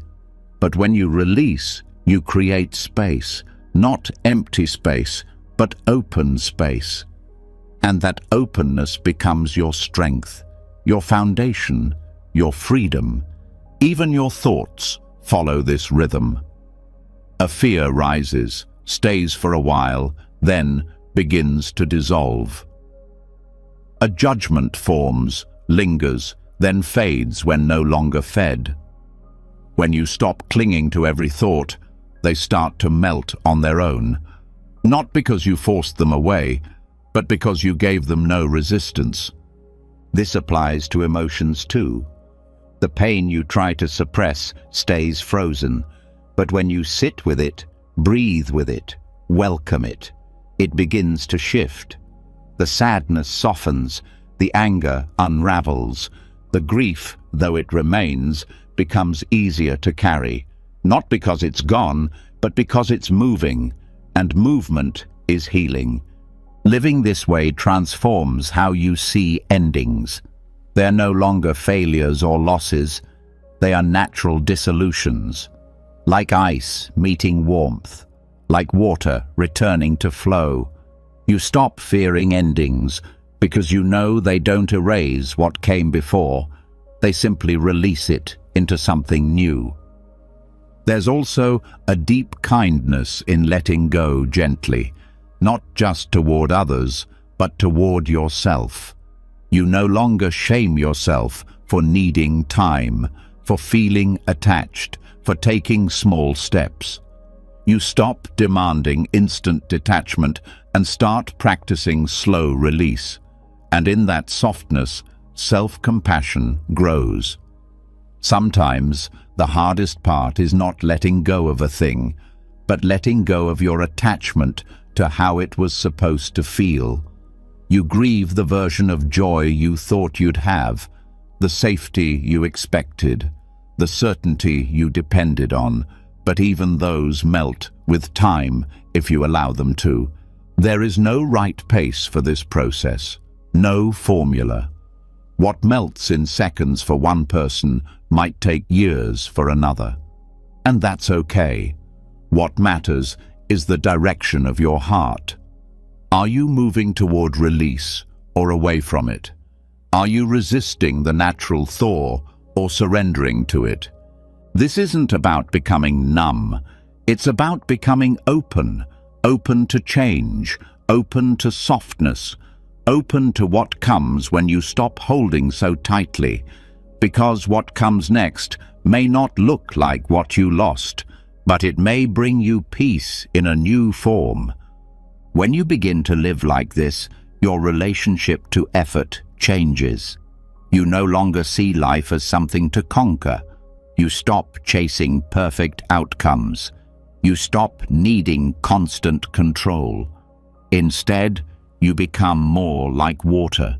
You flow, you adapt, you melt into each moment with care, not clinging. This way of being is not passive, it's responsive. You don't give up your agency, you simply use it differently. Less pushing, more presence, less grasping, more trust. And in that trust, a quieter strength begins to grow. You learn to speak more gently, even to yourself. You stop pressuring your healing. You stop demanding that you feel better before you're ready. Instead, you begin to notice the small signs of thaw. A softer thought, a deeper breath, a longer pause between triggers. You also start to notice how others are melting in their own time. You stop expecting everyone to move at your pace. You respect their unfolding. You witness their thaw without judgment. And this makes you more connected, not because you're the same, but because you share the rhythm of release. Even joy melts. The high moment, the laughter, the ease, it passes. And that's not sad. That's what makes it honest. You hold it with light hands. You let it fill you without needing it to last. And because you don't cling, it leaves a trace of warmth instead of a scar of longing. The world around you is always changing shape. The ice of winter turns to the rain of spring. The frost on the window melts into light. Nature doesn't resist this, and when you live in alignment with it, your heart begins to soften too. At the end of a long day, the invitation remains. Let go, not with force, but with grace. Let what wants to melt, melt. Let what's ready to flow, flow. There's no need to hold so tightly anymore. Not because it didn't matter, but because it mattered so much. You're willing to release it gently. Rest in that knowing. Let it guide you, not as a rule, but as a rhythm. One that says, nothing needs to stay frozen forever. Not the pain, not the hope. Not even the version of you that believed it all had to be permanent. Let it melt. Let it change. Let it become water. Let it become peace. Letting go with gentleness creates space for what the world so rarely talks about. The quiet truth that most things, including ourselves, will be forgotten. Not in a bitter, hopeless way, but in a way that returns us to what's real. After all the striving, after all the noise, after even the most cherished moments have melted into the past, what's left is not how long we are remembered, but how fully we lived while we were here. There is something honest and deeply relieving in accepting that your footsteps will disappear. The things you tried so hard to preserve, the work you poured yourself into, the version of yourself you hoped would be known and seen, all of it fades. Names once spoken every day eventually become dust on paper. Stories told again and again are one day told no more. Faces that filled rooms with light vanish from memory.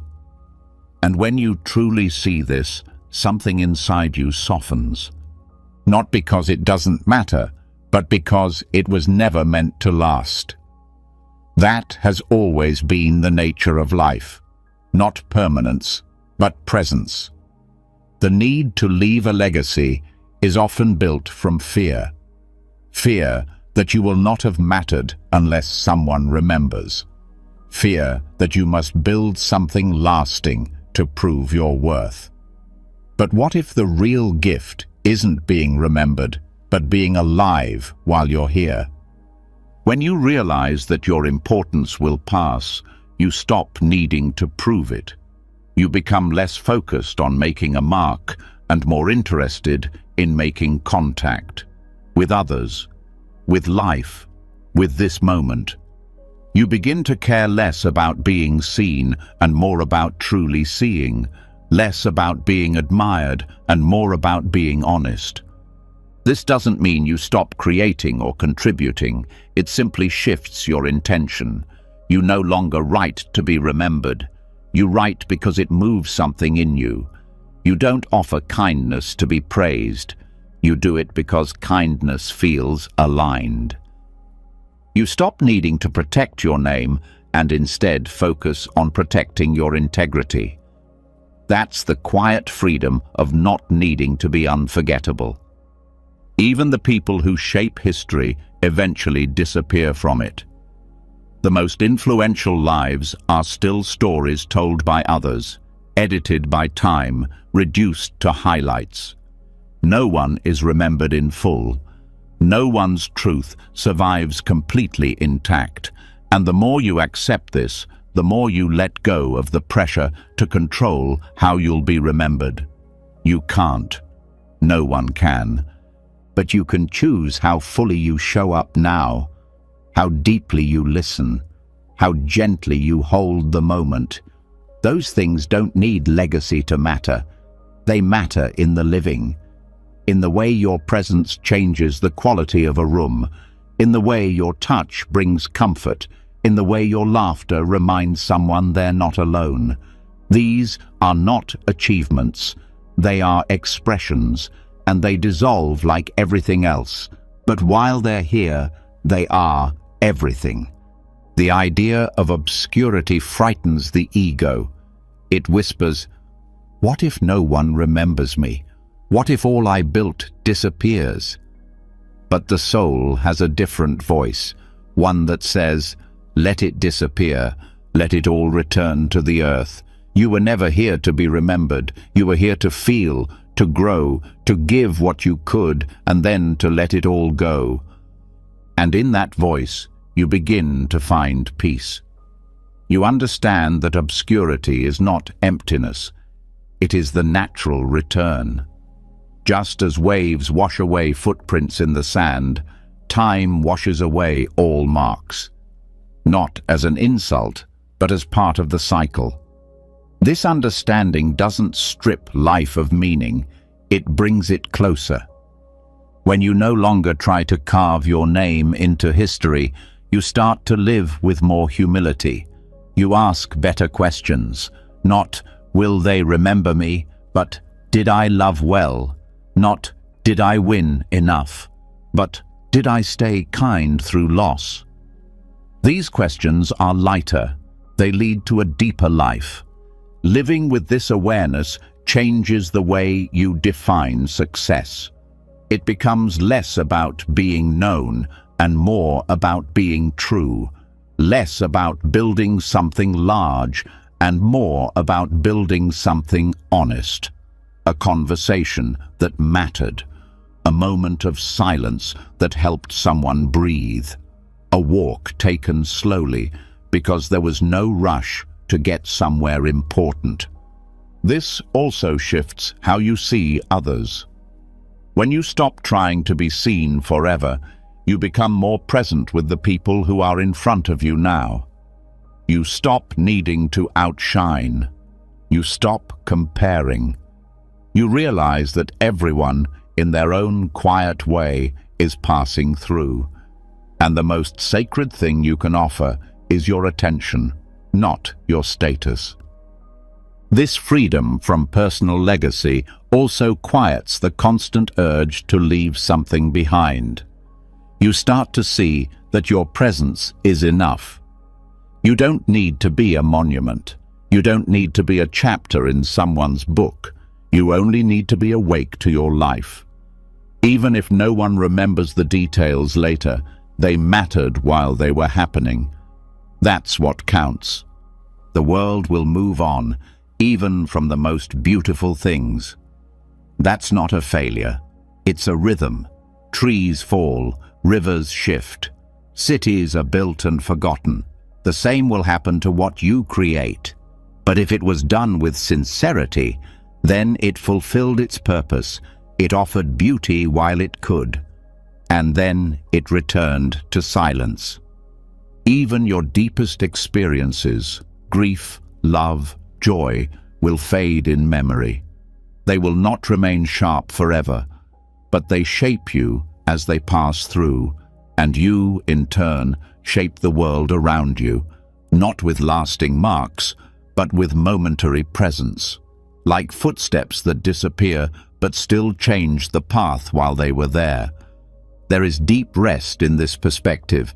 You stop trying to hold your life together like it's a permanent structure.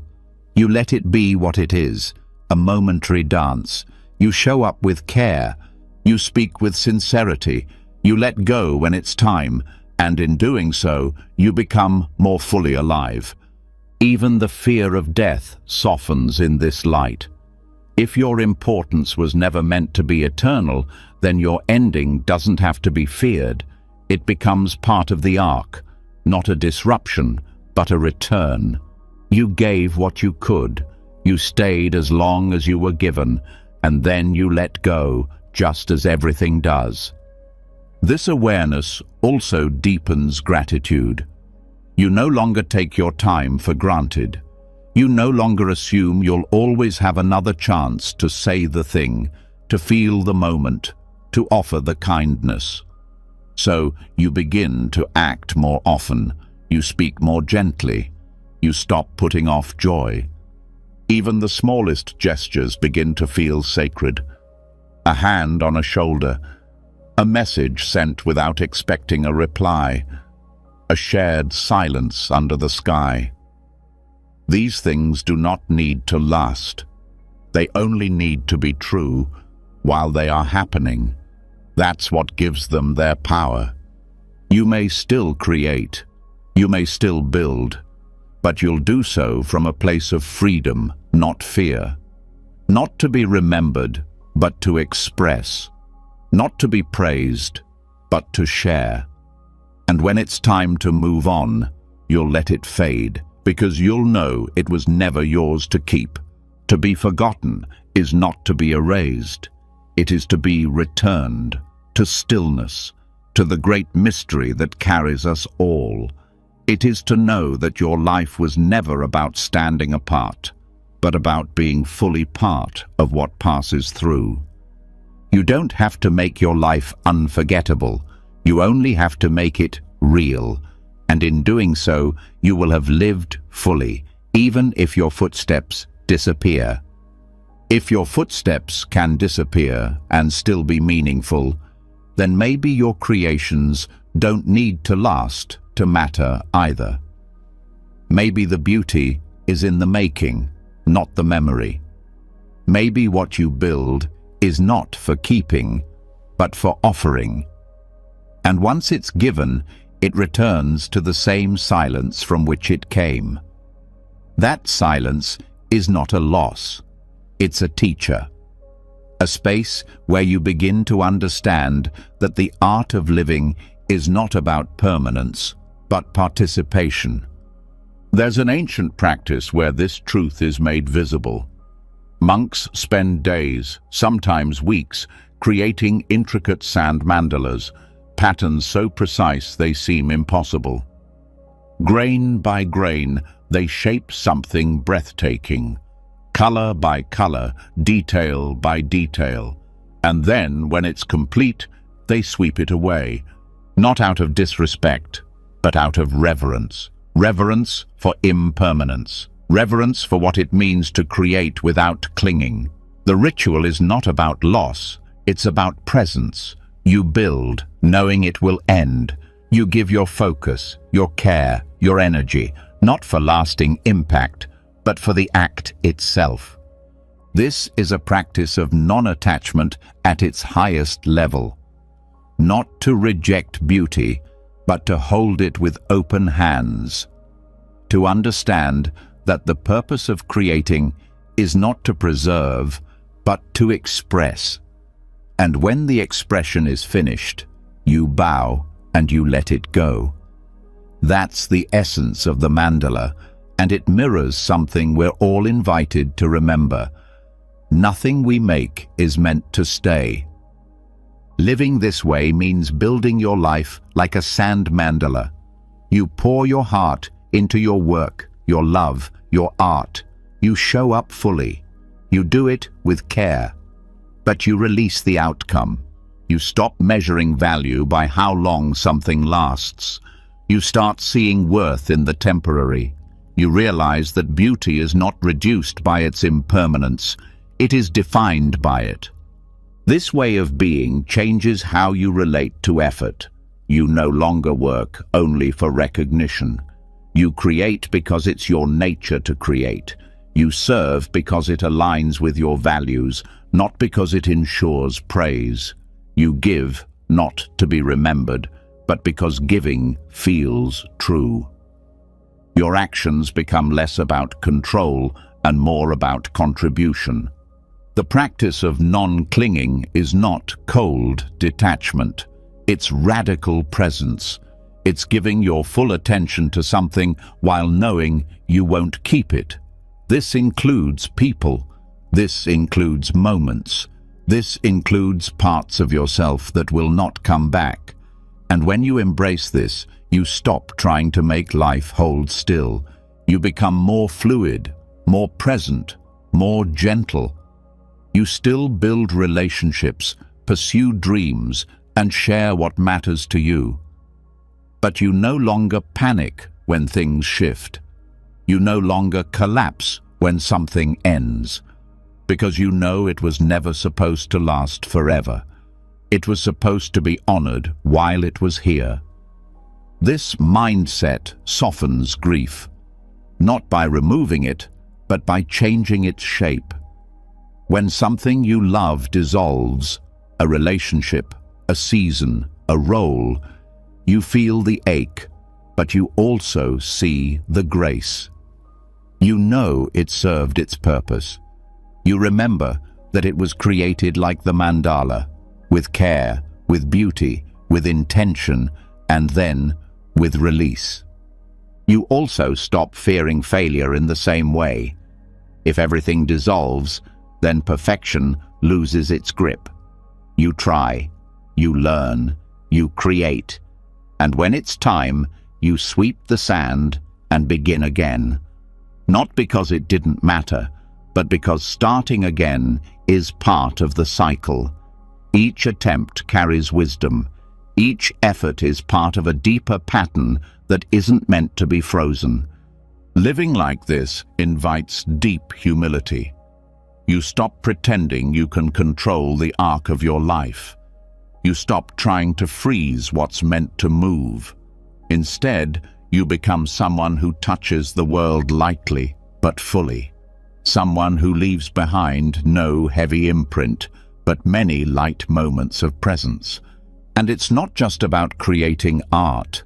It's about how you relate to every area of life. Your relationships are a kind of mandala. They are formed through shared time, shared care, shared energy. And then they change, they dissolve. People drift or grow apart or pass on. This doesn't mean the connection failed, it means it completed its shape. Even your thoughts form patterns like sand. You focus, you gather, you shape your understanding. And then something shifts. A new experience, a new question, and the pattern dissolves.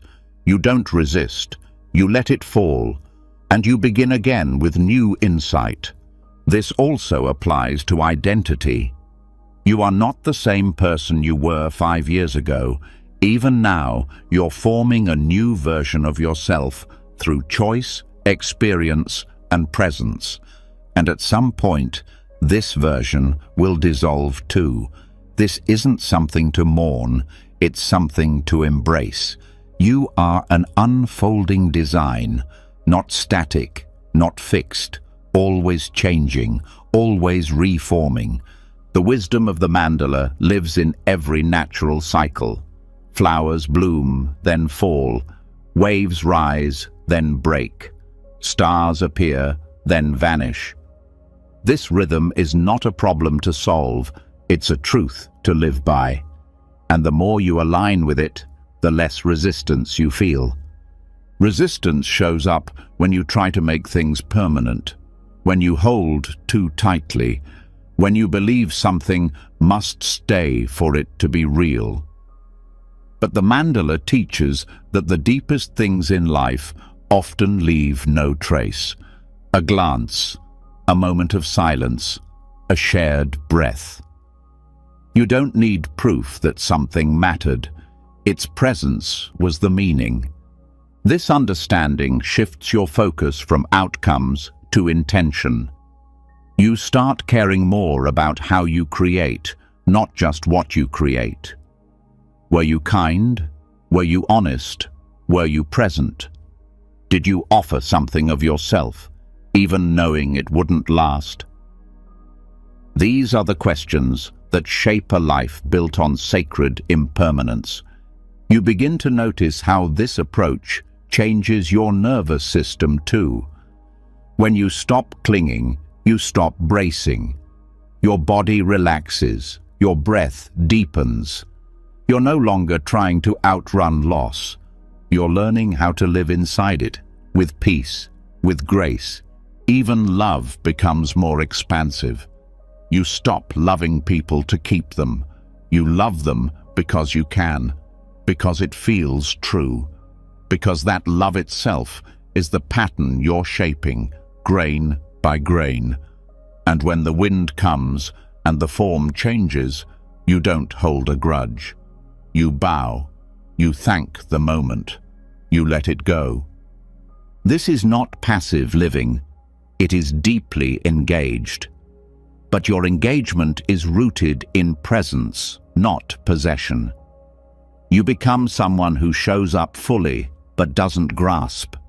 Someone who builds beauty and then blesses its disappearance. Someone who honors creation and honors its return to formlessness. And when you face loss again, as you will, you'll feel it deeply. But it won't break you in the same way, because you'll know the pattern. You'll know this is what sand does. It holds shape. Then it returns. And that returning is not erasure, it is release.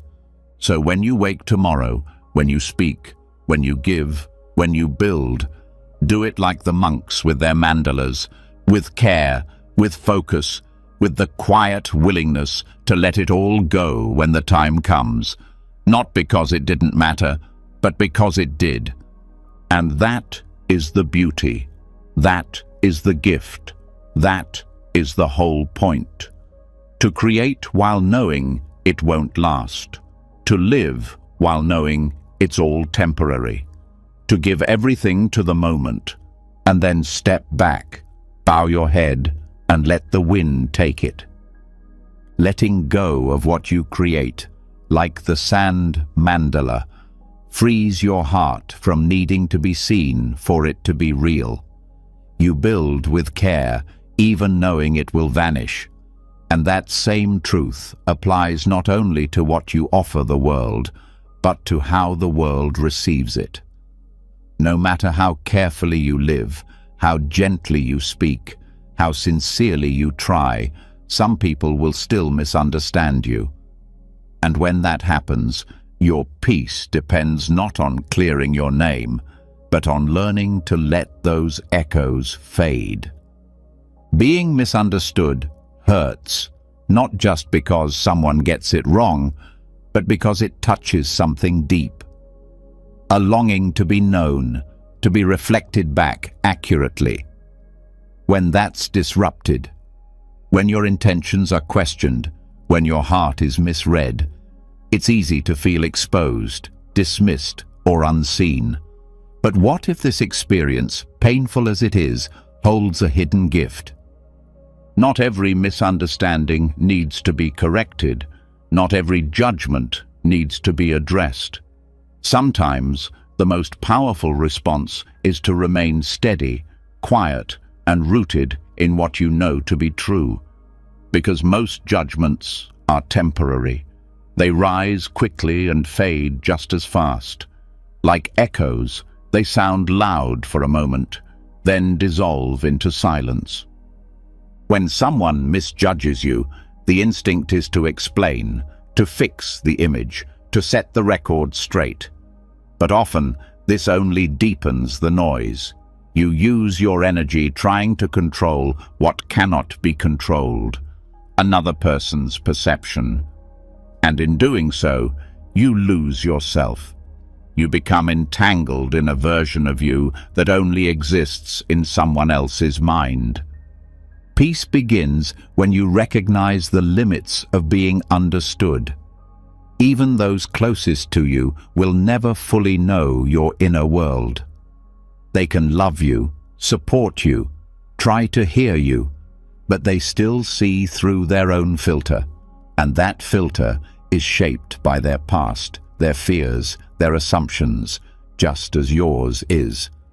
This doesn't mean connection is impossible. It means that clarity between people is always partial, and that misunderstanding is not a sign of failure. It's a natural part of human interaction. You can't control how others hear you, but you can control how tightly you grip their interpretation. The moment you stop needing everyone to get it, you free yourself. You return to your center. You stop chasing validation and start living from a deeper place, from self-trust, from quiet alignment. And in that place, you begin to see the misunderstanding not as a wound, but as a wave. It rises, it breaks, it disappears. This shift is especially powerful when the misunderstanding is sharp, when someone assigns motives to you that you don't recognize, when your silence is called cold, when your kindness is mistaken for weakness. In those moments, the urge to defend yourself can be overwhelming, but often, the more you explain, the more you feel erased. The truth of who you are becomes secondary to the story someone else has decided to tell. In time, you learn that stillness is not surrender. It is clarity, a refusal to get pulled into a storm that isn't yours. You choose to stand in your own knowing, to let your actions speak, to let time clarify what words cannot. Most people don't need to be convinced. They need to watch, and they will eventually see what they couldn't before. But even if they don't, you can survive that. You can remain whole, even in the face of being misread. Because your worth is not found in someone else's understanding, It is not measured by how accurately others describe you. Your worth lives in how you treat others, how you stay true to your values, and how gently you move through life, even when misjudged. This is where spiritual maturity grows, in the space where you allow others to get it wrong, without letting that harden your heart. You don't become smaller to avoid being misunderstood. You don't become louder just to correct the record. You stay open, you stay honest, you keep walking. The truth is, everyone has been misunderstood. Everyone has felt unseen. And those moments, while painful, can become invitations to return inward. To clarify, not for the world, but for yourself. Who am I when no one is watching? What matters to me when no one agrees? There is a kind of peace that blooms when you no longer need agreement to feel grounded. It's quiet. It's steady. It doesn't shout. It knows that misunderstanding comes and goes, just like applause does. Neither defines your path. Neither should control your energy. This practice also deepens compassion. You begin to see that you too have misunderstood others. You've heard things with ears clouded by emotion. You've judged without knowing the full story. You've created narratives that turned out to be incomplete, and this awareness softens your response. You stop blaming others for being human. You let space exist between reaction and response. Misunderstandings don't mean relationships must end. Sometimes they lead to deeper conversations. Sometimes they invite honesty that had been buried, but only if both people are willing. And when they're not, you learn to walk away without bitterness. Not because it didn't matter, but because you've outgrown the need to be fully seen by everyone. The greatest freedom comes when you realize that even if someone forgets you, mislabels you, or writes you out of their story, none of that erases the integrity of your choices. You know what you meant, you know what you gave, and that knowing doesn't need an audience. This also changes how you show up in public spaces. You speak more freely. You stop editing your truth just to avoid criticism. You realize that no matter how careful you are, someone will misinterpret you. And so you stop shrinking. You tell the truth, not to control the response, but to stay aligned with who you are. This is not the same as becoming careless. It's the opposite. You become more responsible, more thoughtful, more present, because you're no longer performing. You speak to express, not to impress. And that shift brings an honesty that others can feel, even if they can't always name it. Over time, you realize that misunderstanding isn't something to fear, it's something to work with. It teaches you detachment. It teaches you to speak clearly and then let go. It teaches you to ground your worth in actions, not approval. And slowly, your fear of being misread becomes less sharp, less personal, more like weather. You still care, but you don't carry it the same way. You respond when it feels right and stay silent when it doesn't. You trust that your life, as a whole, will speak louder than any one opinion. And when the noise fades, what remains is not who they said you were, but who you became through it all. So when the echoes rise again, when someone gets it wrong, when your heart feels the sting of being unseen, breathe, return to your center, let the wave rise, let it crest, let it fall, and then step forward, quietly, without apology. Knowing the truth doesn't need to be shouted to be lived. There's a quiet strength in walking forward without needing to be understood. When you no longer chase explanations or approval, you start listening more deeply to life, to others, to the space around you. And that space, when you stop filling it with defense or noise, begins to teach you something, not through words, through rhythm, through silence, through the parts we often overlook. This isn't just something you feel in relationships or thoughts. You hear it most clearly in music. Music is built on what is heard, yes, but equally on what is not. The silence between the notes, the breath between verses, the moment after the sound fades, these are not empty spaces. They are where the meaning settles. Without them, even the most beautiful melody becomes crowded, heavy, shapeless. The pause creates the shape. The ending gives the notes their edge. The decay of sound is not a flaw, it is what lets the next phrase begin. Every piece of music carries within it the lesson of impermanence. From the first note, something is already disappearing. Even as it rises, it begins to fall. There's no effort to make it last longer than it should.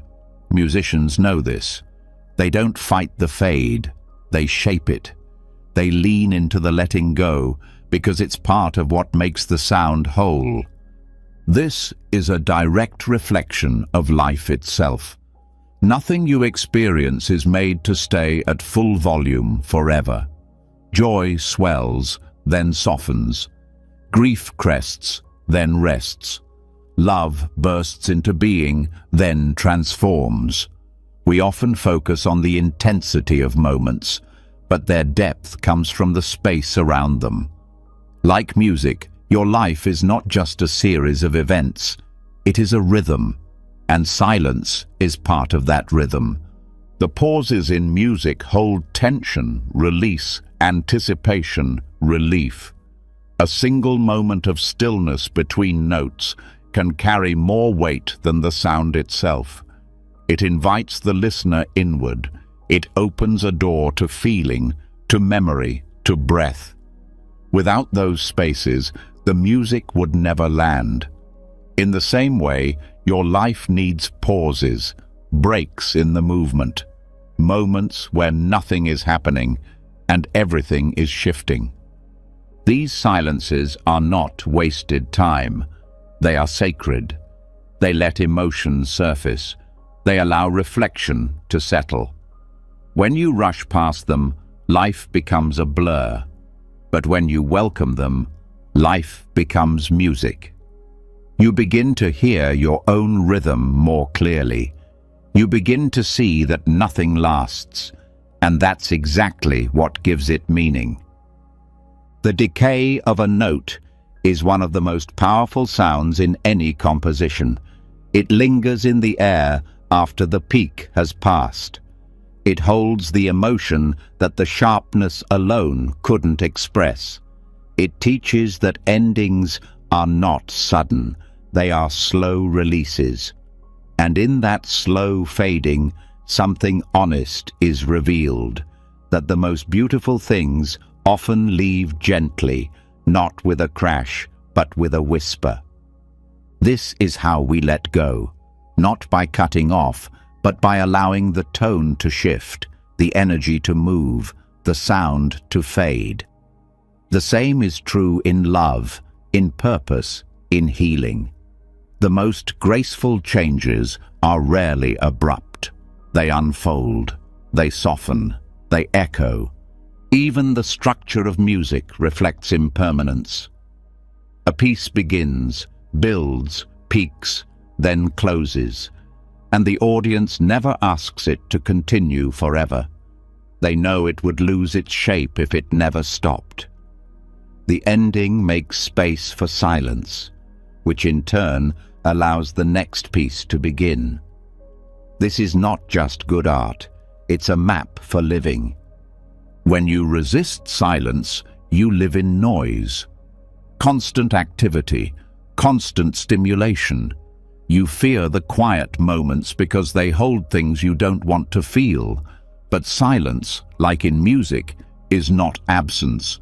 It is presence of a different kind. It's the space where insight arrives, where your nervous system exhales, where your spirit settles back into its natural rhythm. Music shows that even stillness has a pulse, a low hum of life underneath.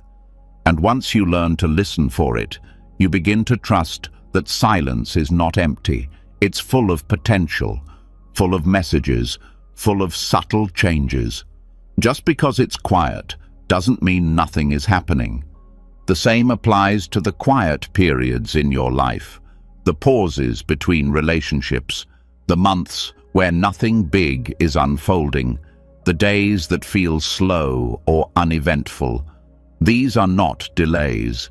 They are part of the score. They are the rests that let the next melody form. When you fight them, you create dissonance. When you embrace them, you allow harmony. Decay is also part of beauty in music. Vibrato fading. A piano key slowly softening into nothing. A voice that holds its final note until it disappears into air. These are not endings to mourn. They are conclusions to honor. Without decay, nothing would feel real. Everything would be frozen, lifeless, artificial. This impermanence brings you into deeper connection with what's present. You begin to listen differently. You lean in. You know that what you're hearing won't repeat exactly the same way. That awareness pulls you into the now, not out of fear, but out of appreciation. You stop trying to hold on. You start allowing everything to pass through. Every concert ends. Every favorite song finishes. But you carry the feeling it gave you, not by freezing it, but by letting it dissolve fully. That's what gives it power, not that you captured it, but that you let it move through you. The same is true of every moment that leaves an imprint. You don't need to preserve it forever. You just need to be there for it while it lasts. Music doesn't apologize for its fading. It doesn't resist its own endings. It teaches you how to let go with elegance, with honesty, with awareness. And when you live like that, you begin to hear your own life in musical terms. You see patterns. You hear pauses. You stop rushing toward a climax and start noticing the beauty in the slow build, the quiet hold, the gentle release. Your relationships take on this rhythm too. Not every connection is meant to crescendo forever. Some begin quietly and end even more quietly. Some swell and then fade. But that doesn't mean they failed. It means they were complete in their own way. And when you let them go like a final note fading, you allow peace to take their place. The greatest works of music don't try to overwhelm you. They leave space. They use silence as a tool. They let some questions remain unanswered.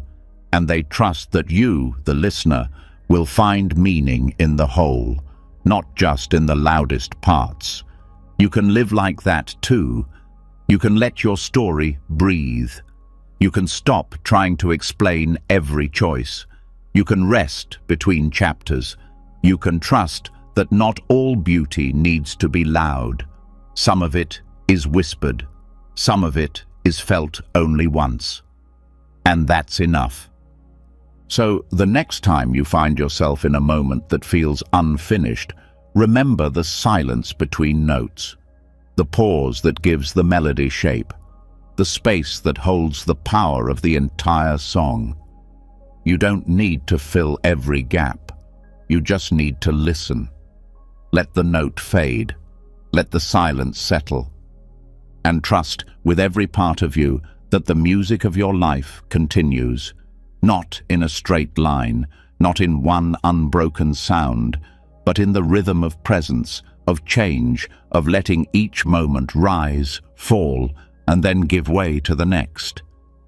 A note fades, the silence settles, and what's left is not emptiness, but meaning.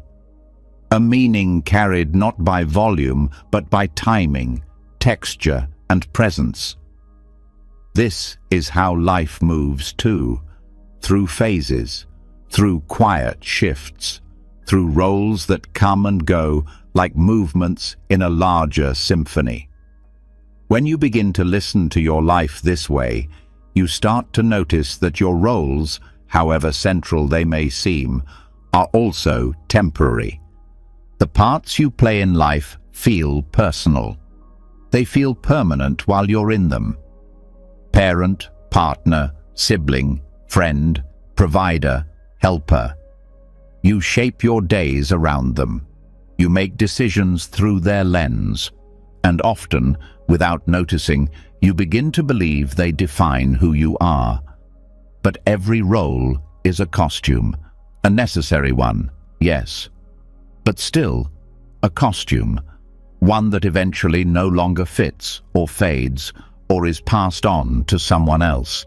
And this realization is not loss, it's relief. Because when you understand that your roles are temporary, you stop trying to make them carry your identity. You stop attaching your worth to how well you perform. You stop needing to prove yourself through labels that were never meant to last. You begin to experience each role as a space to grow through, not a place to stay. Take parenting. For many, it becomes the center of life. The early years are full of constant giving, shaping, guiding, protecting. You're needed in ways that feel unending. But then, slowly, you're needed less. The routines change, the questions change, the distance grows. This isn't failure. It's the child growing into their own center. And the role you once held begins to dissolve. What remains is not the parent in title, but the love in presence, the wisdom shared, not imposed, the guidance offered, not demanded. You learn that you were never raising a version of yourself. You were tending to someone else's unfolding, and that unfolding continues with or without your full involvement. Letting go of the parenting role doesn't mean letting go of care. It means releasing control. It means allowing the relationship to evolve, to mature, to reflect mutual growth. And the more gently you can loosen your grip on the role, the more deeply you stay connected to the person beyond it. This applies to partnering as well. Relationships shift over time. What once felt like clear roles, caretaker, supporter, provider, can dissolve, reverse, or disappear altogether. Sometimes through growth, sometimes through separation, sometimes through loss. If you believe that your role within the relationship defines your worth, then change will feel like a threat. But if you understand the fluid nature of roles, then change becomes part of the rhythm. A partner is not a fixed identity. It's a dynamic, living exchange. One that asks you to keep showing up with curiosity, to keep rediscovering each other, to keep shedding the scripts you've outgrown. Sometimes, the most loving thing you can do is step out of the role you once played and meet the person across from you as they are now.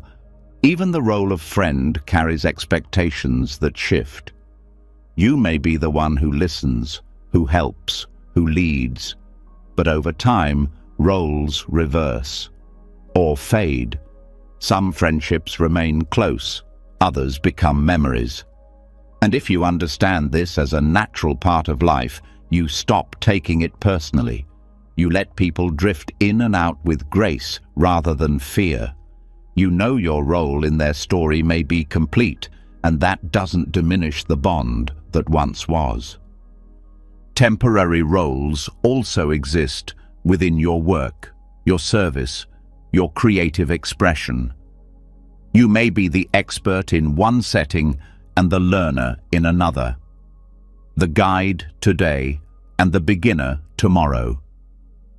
When you stop attaching your identity to a specific role, you become more agile, more honest, more willing to evolve. This mindset removes the pressure to perform constantly. When you know that roles are not your essence, you can inhabit them more freely. You show up as a parent, a leader, a partner, not to fulfill an image, but to respond to what the moment asks. You don't cling to the mask. You don't fear the shift. You step in, you serve, and when it's time, you step out. This helps dissolve ego. Ego says, "This is who I am." Awareness says, "This is who I am being right now." One is rigid, the other is responsive, and responsiveness is where growth lives. When you're not locked into a role, you can adapt, you can listen, you can change your mind. It also deepens humility. You stop believing you're the only one who can do it, the only one who matters. You understand that others have played this role before you, and others will after you. You're part of a lineage, not a fixed point. You hold the space for a time, and then you pass it on. This view makes room for more compassion too. You begin to see others in the same light. You notice when someone is trapped in a role they no longer want. You recognize when someone is clinging to identity out of fear. And instead of judging, you meet them with understanding. You remember how hard it is to let go of what once gave you meaning. But meaning does not end when a role does. Meaning is carried in how you live through it, in the presence you bring, in the honesty you offer, in the care you give. Those things outlast the role itself. They're not tied to the name or the title. They're tied to the way you showed up. There's a freedom in recognizing that even the roles you love the most will pass. It allows you to be more fully in them. You stop holding back. You give your time, your effort, your heart, knowing that this part of your life is just that, a part, not the whole story. And when it ends, you can move forward without regret because you were truly there. Roles become burdens when you resist their change, when you try to freeze them in place, when you believe that your relevance depends on keeping them. But relevance is not rooted in role. It's rooted in presence. And presence moves with you, no matter what you're called. Even your role in your own life changes. You are not the same self from year to year. You carry different hopes, different needs, different strengths. Letting go of the pressure to be consistent frees you to be real, to be new, to be shaped by time instead of fighting it. This also creates more room for rest. You don't need to be on all the time. You can step out of the role. You can be soft. You can pause. You can let the identity fade without losing your sense of self. Because who you are is deeper than any name you wear. And when the time comes to enter a new phase, a new relationship, a new season, a new offering, you begin again with humility. You don't arrive needing to know everything. You show up willing to learn, to serve, to participate, knowing that this role too is temporary, that one day you will release it, and in that release you will discover the next version of yourself. So be in your role fully, but do not confuse it with your being. Wear it with love, but not with fear. Let it guide you, but not confine you. And when it's time to let it go, step out gently, with gratitude, knowing that every role was just a part of the greater movement, not the definition of who you are, but a reflection of where you were called to grow. When a role ends, it doesn't just fade quietly. It often leaves echoes, attachments, unfinished emotions. Even after the function is gone, something lingers. Memories stay in the body. Words remain in the mind. And the story, whether you've told it or not, lives in the spaces you return to again and again. Moving forward becomes difficult, not because the path ahead is blocked, but because the past hasn't yet been released. This is why rituals matter, not as a form of superstition or performance, but as an embodied way to mark a shift, a symbolic act that tells your inner world, it's time to loosen the grip, time to thank what was, time to return fully to the present. One of the most powerful rituals for this is burning old letters. Not just physical letters, but anything that holds energy you're ready to let go of. Messages never sent, notes written in pain, journals filled with emotions that have already served their purpose. Even memories written down just to be witnessed. Setting fire to them is not about forgetting, it's about honoring through release. Fire changes things. It transforms, it consumes without apology, but it doesn't erase meaning. What it does is allow what once held weight to become light. Ashes don't carry the same pull as paper soaked in emotion. The act of burning becomes a declaration. I have carried this far enough. I am not this story. I am ready to live from what's here now. This practice isn't about dramatics. It can be simple, quiet, intentional. You choose a safe space. You gather what needs releasing. You read it if you want. You feel the weight of what it meant. And then, with care, you burn it. Watching the words curl, disappear, and dissolve into smoke.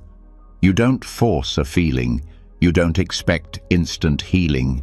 You just allow the act to mark a change. Letting go often requires more than thought. It needs a gesture, something the body can understand. Symbolic rituals help anchor emotional truth. They bring the invisible into form, and that form gives shape to closure. This is not limited to letters. It could be objects tied to someone you've lost or outgrown, clothes that hold memories too heavy to carry, photos of a chapter you've long since left. When you're ready, releasing these with presence, not from rejection, but from respect, opens space. Space that's been waiting to be lived in again. Sometimes, what you need to burn isn't physical at all. It's an old version of yourself. The part of you that made choices from fear. The part that stayed silent too long. The identity you wore to survive, but no longer need. Writing to that version, naming what it carried, then letting it go. This too is a ritual of return. A return to the self you are now. Not polished, not perfect, but real and free. Not all goodbyes come with clear endings. Some require you to create your own. Because life moves fast and emotional closure doesn't always arrive on its own. You may never get the apology, the explanation, the understanding, but you can give yourself something more powerful, permission to stop waiting. Burning becomes that permission. Not to forget, but to stop feeding what no longer feeds you. You shift from holding the story to honoring the lesson. You no longer carry the wound as identity. You carry it as wisdom. There's something deeply grounding about watching fire work. It commands your attention. It demands presence. You can't multitask while you burn something that meant something to you.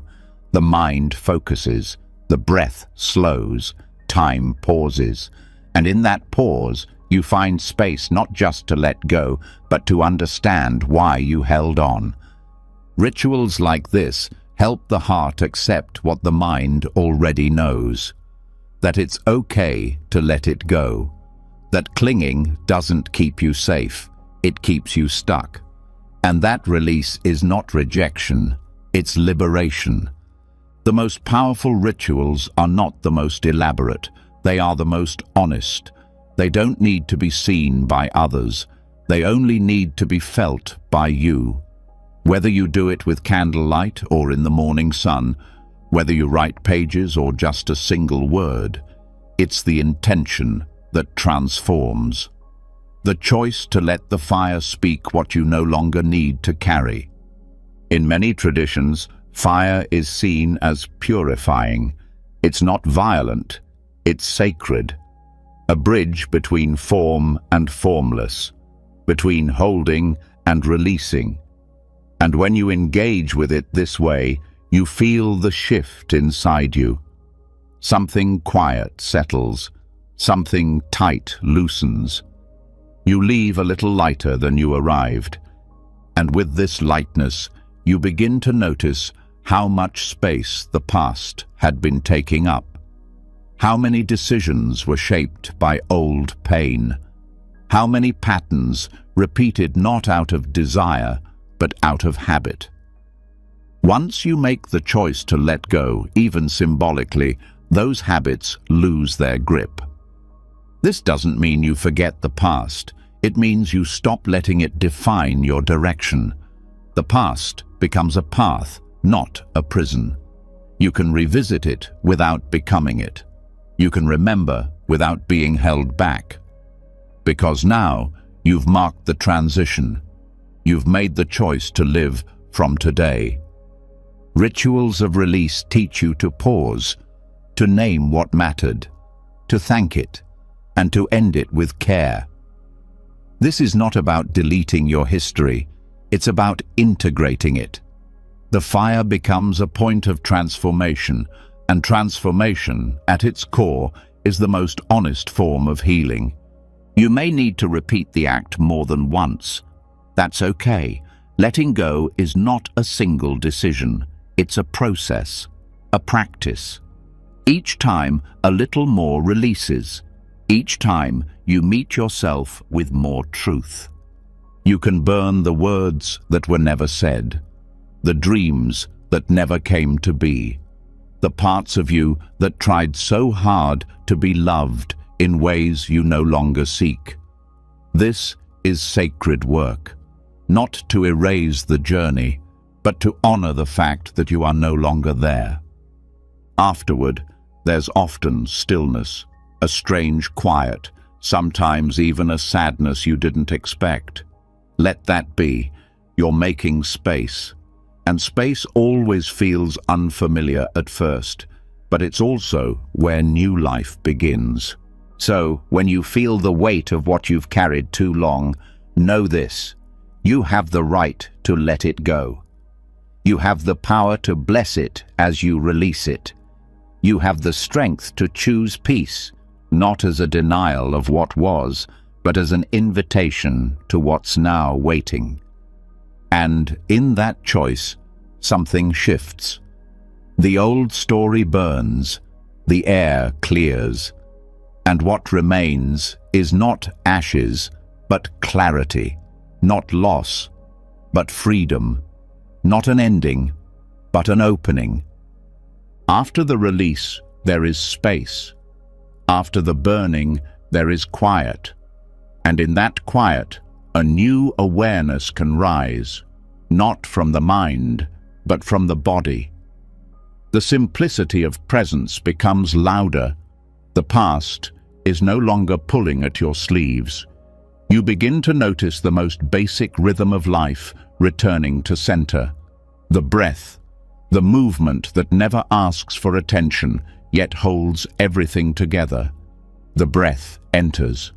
The breath leaves. And each cycle tells a truth that cannot be ignored. You are not permanent.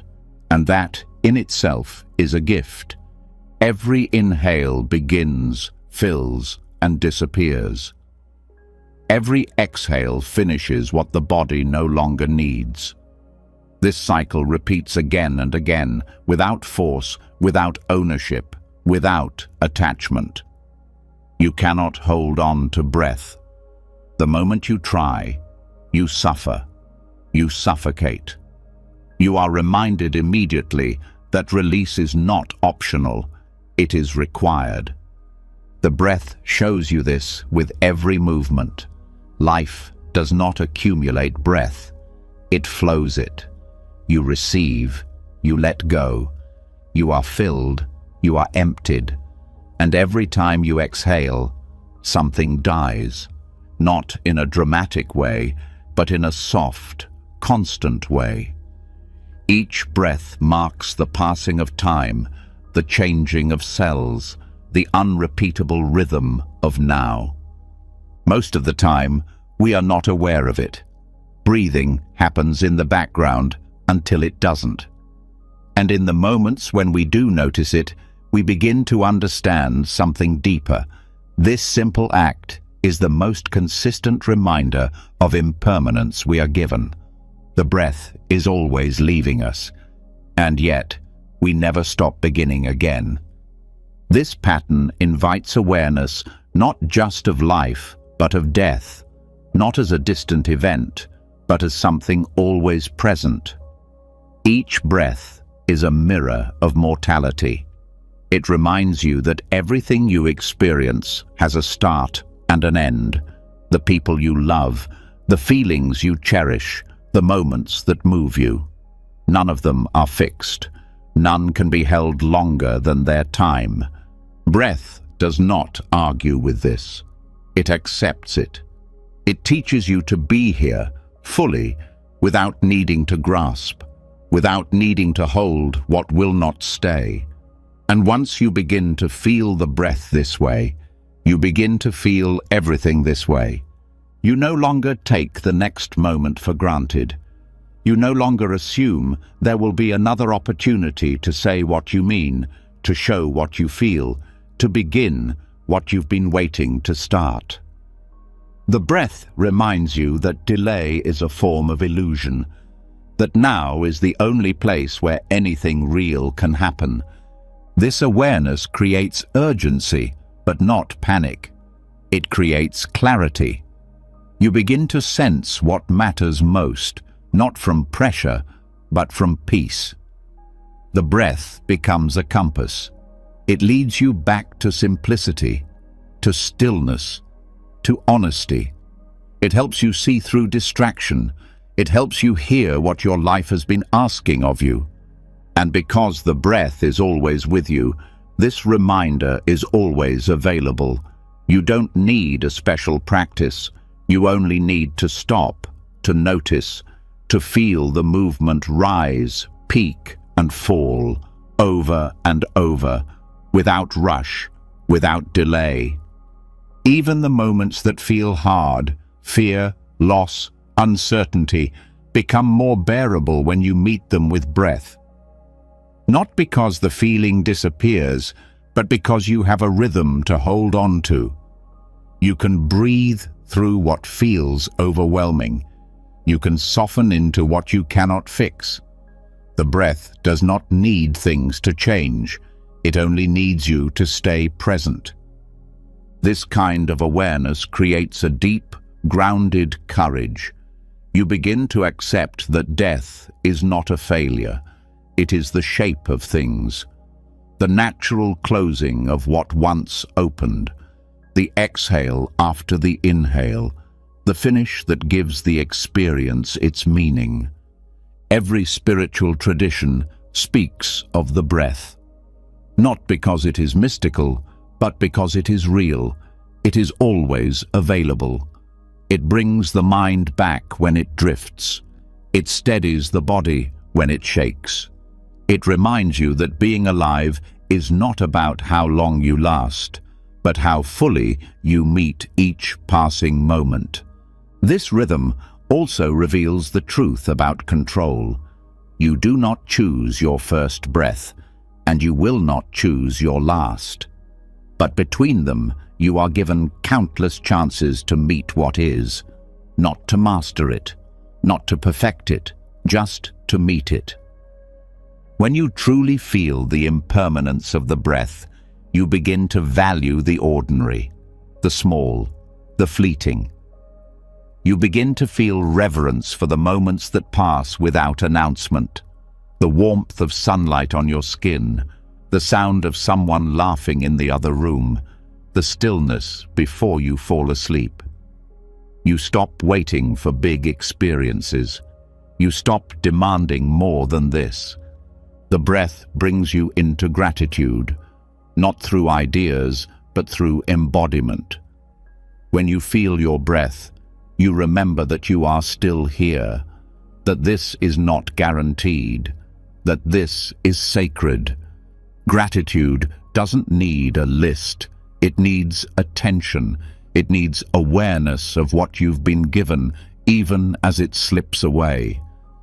This presence is not about stillness alone. It's about movement that carries meaning. The breath reminds you that action doesn't need to be rushed, that silence doesn't mean nothing is happening, that sometimes the most transformative moments come quietly between the things you thought mattered most. You also learn that not every breath will feel easy. Some will be shallow, some tight, some interrupted by emotion. And all of this is part of the truth. You don't have to make the breath perfect. You only need to stay with it. You only need to allow it to be what it is. Over time, this becomes your baseline for awareness. You begin to see everything through the lens of impermanence, not as a threat, but as a teacher. A loved one hugs you, and you feel the moment more deeply because you know it won't last. You sit with someone in pain, and you stay present because you know this, too, will shift. You stop needing to fix. You start being with. The beauty of the breath is in its simplicity. It doesn't argue. It doesn't demand. It continues whether you pay attention or not. And when you do pay attention, it reveals more than thought ever could. It becomes a doorway to understanding, not just of the body, but of the whole experience of living. You begin to see how much you've missed while rushing, how many breaths were taken without noticing, how much of life has slipped by while you were elsewhere. And instead of feeling guilt, you feel grateful, because now you are returning. Now you are listening. Even grief changes shape when you meet it with breath. You begin to see that what you've lost is not gone completely. It lives in the space it left, in the breath you take when you remember, in the silence that holds the love. Breath doesn't erase grief. It holds it gently. It lets it move without becoming frozen. Mortality is not a curse. It is clarity. It is the frame that gives shape to every joy, every lesson, every connection. Without it, nothing would matter. Without endings, beginnings would hold no weight. So, when you feel overwhelmed by the speed of life or the weight of uncertainty, return to this truth. Breath is always here. It is your anchor, your teacher, your mirror. Each inhale a reminder of arrival, each exhale a practice in surrender. And when your last breath comes, whenever that may be, it will not be a punishment. It will be the final rhythm in a song that has always known how to begin and how to end. You won't need to fight it. You will have practiced for it every single day, and until then you breathe, with attention, with presence, with quiet awe at how something so small can hold everything. The breath fades and rises again, a quiet cycle reminding you that nothing stays. And while your body carries this truth every moment, it's easy to forget in the noise of modern life. There's another world you inhabit now, a place not made of air or skin or shared space, but of posts, profiles, messages, and curated memories. A world where identity is shaped, displayed, and echoed long after the moment has passed. Yet even here, impermanence remains. Digital life, for all its reach and repetition, also fades. You leave behind a trail, but that trail is not eternal. Your online presence feels lasting because it is stored. Photos, words, thoughts, all archived, clickable, searchable. But permanence here is an illusion. Platforms change, algorithms forget, pages disappear. And just like old letters or fading conversations, even your most meaningful digital expressions become digital dust. Think of the posts that once felt urgent, the messages you rewrote again and again, the photos you chose carefully, the captions you timed. They now live buried in a feed no one scrolls. You may have forgotten them, but they're still there, until they're not. Profiles get deactivated, accounts close, servers fail. One day, a username that once meant something will return not found. This isn't a loss to grieve, it's a truth to understand. Your online self is a version of you, shaped in moments, shared in fragments, influenced by timing, mood, and attention. But it is never the whole. It can't be, and it's not meant to last longer than your living breath. The digital version of you is a collection of snapshots. Useful, maybe, expressive perhaps, but never fixed, never full. Digital identity is curated, often unconsciously. You post what you want to remember, or what you want others to remember. You try to tell a story that feels complete. But just like every role in physical life, this story too shifts. What you posted 5 years ago may no longer reflect your truth.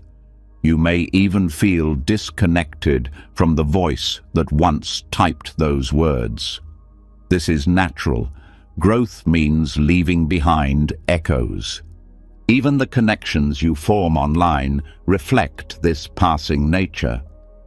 Conversations that once brought comfort drift into silence.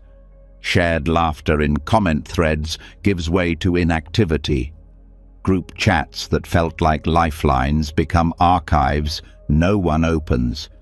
And when you try to revisit them, they no longer hold the same energy. The timing has passed. The moment is gone. This teaches something important. Presence matters more than permanence. The value of your digital expression isn't in how long it stays online. It's in the intention and sincerity behind it. You write because you feel. You share because you care. But you don't control what stays, how it's interpreted, or who still sees it tomorrow. And that's okay. Your digital footprint is not your essence. It is a reflection, a pattern, a trace. And like footsteps in sand, it eventually disappears. What seemed important online may vanish from memory, both yours and others.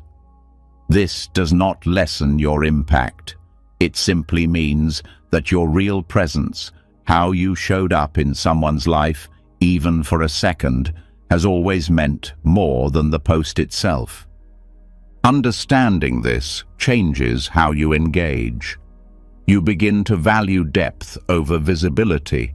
You post less for recognition and more for expression. You stop measuring connection by likes or follows and start noticing who stays with you beyond the feed. The friendships that move offline. The messages that turn into real care. The presence that doesn't need performance. This awareness also invites more freedom. When you know your online self is temporary, you stop clinging to image. You become less afraid of changing your mind publicly, less afraid of disappearing for a while, less caught in needing to explain everything. You understand that you're allowed to evolve, even if your timeline shows an old version of you. You are not obligated to keep performing a past identity. Just because it's documented doesn't mean it must be preserved. You are allowed to archive, delete, start again. You are allowed to move forward without updating anyone. Silence online is not failure. It is often a return to truth. Sometimes the fear isn't about being seen. It's about being forgotten. But impermanence in digital life is not erasure. It is movement. It is release. Just as breath disappears after it nourishes, your words online do their part, then pass on. Someone might read them and feel understood. Someone else might never see them, but that doesn't mean they were wasted. Even in digital death, there's clarity. Think of the accounts of people who've passed away. Their profiles remain like shrines, some visited, others untouched. Comments continue years later, a strange echo, a space between memory and presence. But even these too one day fade. Platforms close, policies change, technology advances. What was once permanent becomes unreachable. This realization isn't meant to sadden, it is meant to soften your grip. You do not need to be remembered online to be meaningful in real life. The moments you share are enough while they're here. They don't need to live forever. You can care deeply, write truly, post honestly, and then let it all go. When you understand this, your relationship to attention also shifts. You don't need viral validation to feel real. You don't need constant interaction to feel loved. You know that real impact happens quietly, often invisibly. Someone may read what you wrote in a moment you'll never know about. Someone may be comforted by your presence without ever telling you. These are the gifts that don't show in metrics, but they matter most. And you too carry digital echoes from others. Messages that moved you, a quote that stayed with you, a video that made you feel less alone. These may be gone now or hard to find, but they left something in you. You carry the trace, not the timestamp. This is how presence works, even in a world of screens. Knowing this, you may begin to live differently, not with less care, but with clearer values. You stop measuring your life by what is posted. You start showing up more where no one is watching. You build more off-screen. You find joy in things not shared. You let the sacred stay unrecorded. This doesn't mean leaving digital spaces. It means moving through them with awareness, knowing their limits, honoring their potential, and never mistaking them for the whole. The screen can amplify, but it cannot replace the pulse of real connection, the presence of breath, the feeling of a shared moment that lives only once. Digital dust is not a flaw, it's a mirror, a modern way to see impermanence at work, a reminder that even here, in the places we thought we could preserve everything, nothing truly stays. And maybe it was never meant to. So post if you want. Share what feels real. But don't hold too tightly. Let your online self come and go.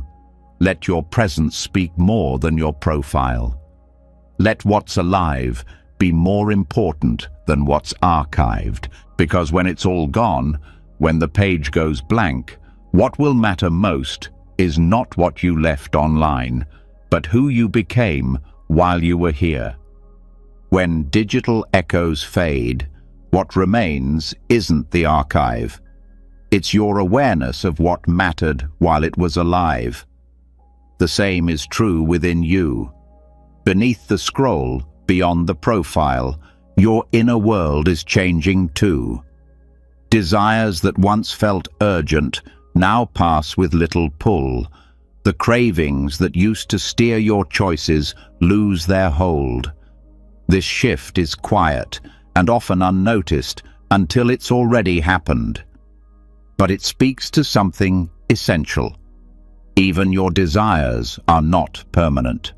Even your longings dissolve. You may not feel it while chasing something, a new experience, a flavor, a person, an idea, but each pull eventually softens. What you once thought you couldn't live without becomes less important. Sometimes it disappears entirely. And this is not failure, it's nature. It's proof that even the most deeply felt hunger has a rhythm of its own. Nothing remains desirable forever. Start with something simple. Taste.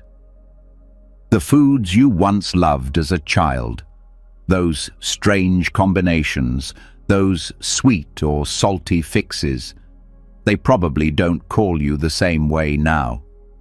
The craving isn't gone because you disciplined it out of yourself. It faded on its own. Your body changed.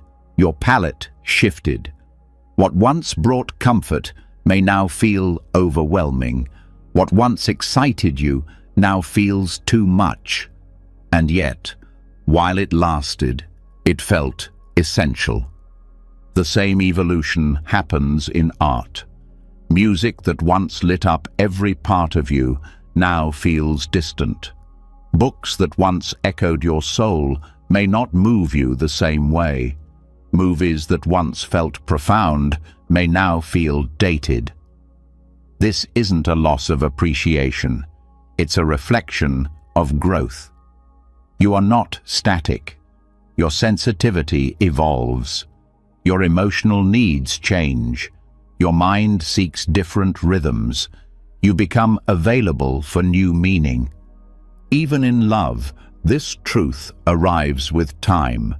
The type of person you once felt drawn to may not move you in the same way. The qualities you once found magnetic may no longer spark the same interest. Sometimes this shift happens gradually, sometimes suddenly. But always it reflects the deeper truth that desire is not a fixed map. It is a living pattern, one that adapts to who you're becoming. When you realize that your tastes are temporary, you stop building identity around them. You no longer define yourself by what you crave. You become less afraid of change in yourself and in others. You start to listen more closely to the present moment, rather than clinging to the past version of what you once wanted. This awareness brings freedom. You no longer judge the ending of a desire as the loss of something vital. You begin to see it as a doorway. One desire ending means space for something else to arrive. And that space isn't empty, it's sacred. It's an invitation to ask, what is true now? What speaks to me here? Desire often masquerades as permanence. It arrives with urgency. It feels convincing. But no matter how intense it is still a wave. And like all waves, it breaks. When you begin to watch your desires instead of being ruled by them, you notice their rise and fall more clearly. You don't push them away, but you also don't obey them blindly. You respond with presence.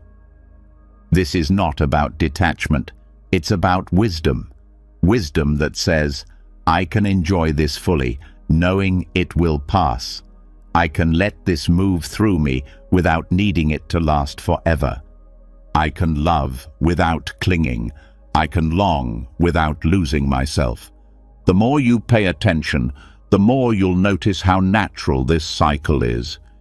Even within the same day, your preferences shift. What you wanted in the morning no longer satisfies by afternoon. The music that helped you focus earlier now irritates you. The food you craved at lunch feels unappealing by dinner. The mind changes. The senses change. This is not inconsistency. It is aliveness. You begin to see how desire is shaped by context, by energy levels, by mood, by memory. What you want isn't always about the object of desire. It's about what you hope it will give you. Comfort, escape, attention, meaning. But once you see through this, you can meet those needs more directly. You begin to care less about the object and more about the feeling behind it. This insight transforms consumption. You eat when you're truly hungry. You stop when you're full. You engage with art because it moves you, not because it's trending. You choose experiences that nourish, not ones that distract. You begin to consume with awareness, not habit. This also transforms relationships. You no longer attach to someone out of fear of being alone. You no longer stay in something that no longer aligns out of guilt or nostalgia. You learn to release with kindness. You understand that desire changes, and that's not betrayal. It's honesty. This honesty deepens self-compassion. You stop judging yourself for no longer wanting what you once loved. You stop feeling guilty for outgrowing a dream. You stop labeling your shifting interests as weakness. You begin to see it all as part of your unfolding. Even the desires that stay with you evolve in shape. Long-term love matures. Creative passion deepens. The way you hold them becomes more gentle, less urgent, more rooted. Less about chasing, more about tending. The fire doesn't vanish, it steadies. You also begin to let others change without punishment. You stop expecting people to stay who they were when you met them. You give them room to grow, to drift, to rediscover. This doesn't mean accepting harm. It means recognizing that changing tastes are part of the human story. And when desire returns, as it always will, you welcome it with curiosity. Not as a master, but as a visitor. You listen. You ask, "What are you teaching me now?" You let it move through you rather than trying to freeze it. There's beauty in this kind of impermanence. It keeps you honest. It keeps you awake. It helps you stay close to what's real now, not what was real then. And what's real now might be quieter, but more true. Less dramatic, but more sustaining. This shift also helps you live with less regret.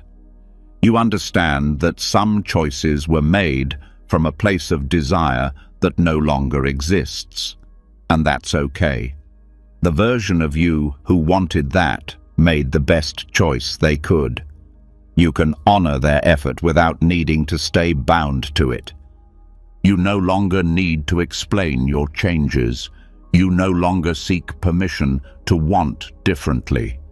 You begin to trust that what calls you now is enough. You follow the thread. You explore without needing a clear outcome.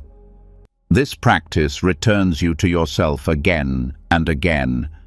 You are not the cravings that once defined you. You are the awareness that watches them rise and fall. You are not the roles your desires led you into. You are the presence that chooses again, now. So when your taste changes, let it. When your longing fades, release it. When something once loved now feels distant, thank it and move forward. Nothing stays, not even the things you were sure you couldn't live without. And that's not emptiness. That's space. That's freedom.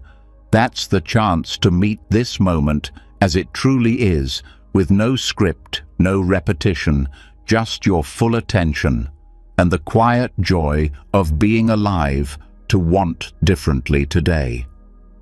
The softening of desire makes space for something deeper to emerge, something that lingers beneath the surface of so many of our actions and choices.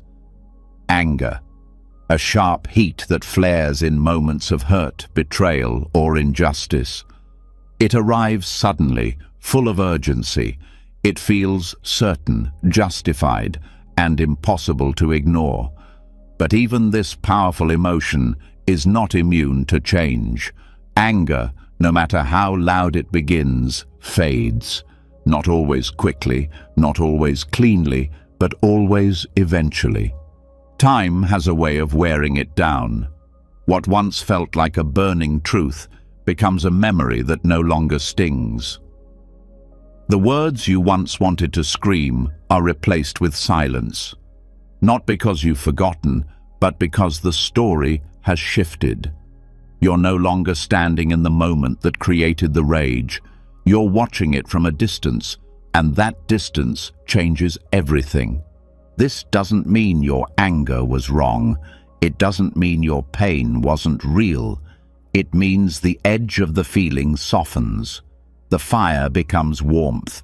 Sometimes it becomes sadness. Sometimes clarity. Sometimes forgiveness. Not as something you force, but as something that arises on its own when the weight becomes too heavy to carry. At first, anger seems to give you strength. It offers a sense of control when you feel powerless. It helps protect your boundaries. It says, "This is not okay." It pushes back when something inside you has been crossed. In that way, it can be a necessary messenger, but it's not meant to stay. It is the spark, not the flame that keeps burning. When anger becomes prolonged, it begins to harm. It consumes the energy it was meant to protect. It narrows your vision. It builds a wall where a bridge might have been possible. It convinces you that the story cannot change, that the other person cannot grow, that the pain must remain sharp to be honored. But this is not the truth of healing. Healing requires time, and time transforms even the fiercest emotions. You begin to notice this shift in small ways. The conversation that once triggered you no longer grips your chest. The name that once made your pulse race now feels distant. The thought that kept repeating begins to fade in volume. You haven't erased the experience, but you've outgrown the need to relive it. The mind clings to anger when it doesn't know what else to do with the wound. But wounds, like everything else, respond to attention, to care, to being named and witnessed. Anger, when listened to with honesty, can lead you to what actually hurts. Beneath the rage is often grief, a loss of trust, a broken expectation, a part of you that didn't feel safe. And when you meet that part with compassion, something changes. You stop fighting the past. You stop needing to win. You start tending to what's left. The erosion of anger doesn't happen through willpower. It happens through awareness. The more you observe, the more you begin to see that anger does not hold still. It moves, it reshapes itself, And if you allow it, it leads you back to your center. Sometimes the anger you carry isn't even yours. It was passed down, inherited through silence, through culture, through generations. You learned to carry it before you knew its name. And now it lives in your reactions, in your tension, in your patterns. But even this can be softened. You can become the one who puts it down, not in denial, but in peace. Letting go of anger doesn't mean you excuse what happened. It means you choose to stop letting it define you. You recognize that continuing to suffer does not make the wound more real. It only delays the healing. And healing, by its nature, requires surrender. Time invites this surrender. It doesn't demand it. It simply keeps moving. And in that movement, you are offered a choice again and again, to hold or to release, to speak from the wound or from the scar, to defend the pain or to live beyond it. You may not feel ready right away. That's okay. The process is not linear. There may be moments when the anger returns, as sharp as ever, when something small pulls the old feeling back into the present. But even then, you are different. You know it now. You see it. You can breathe through it instead of reacting from it.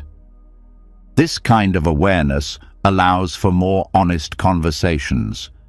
You no longer need to argue to be right.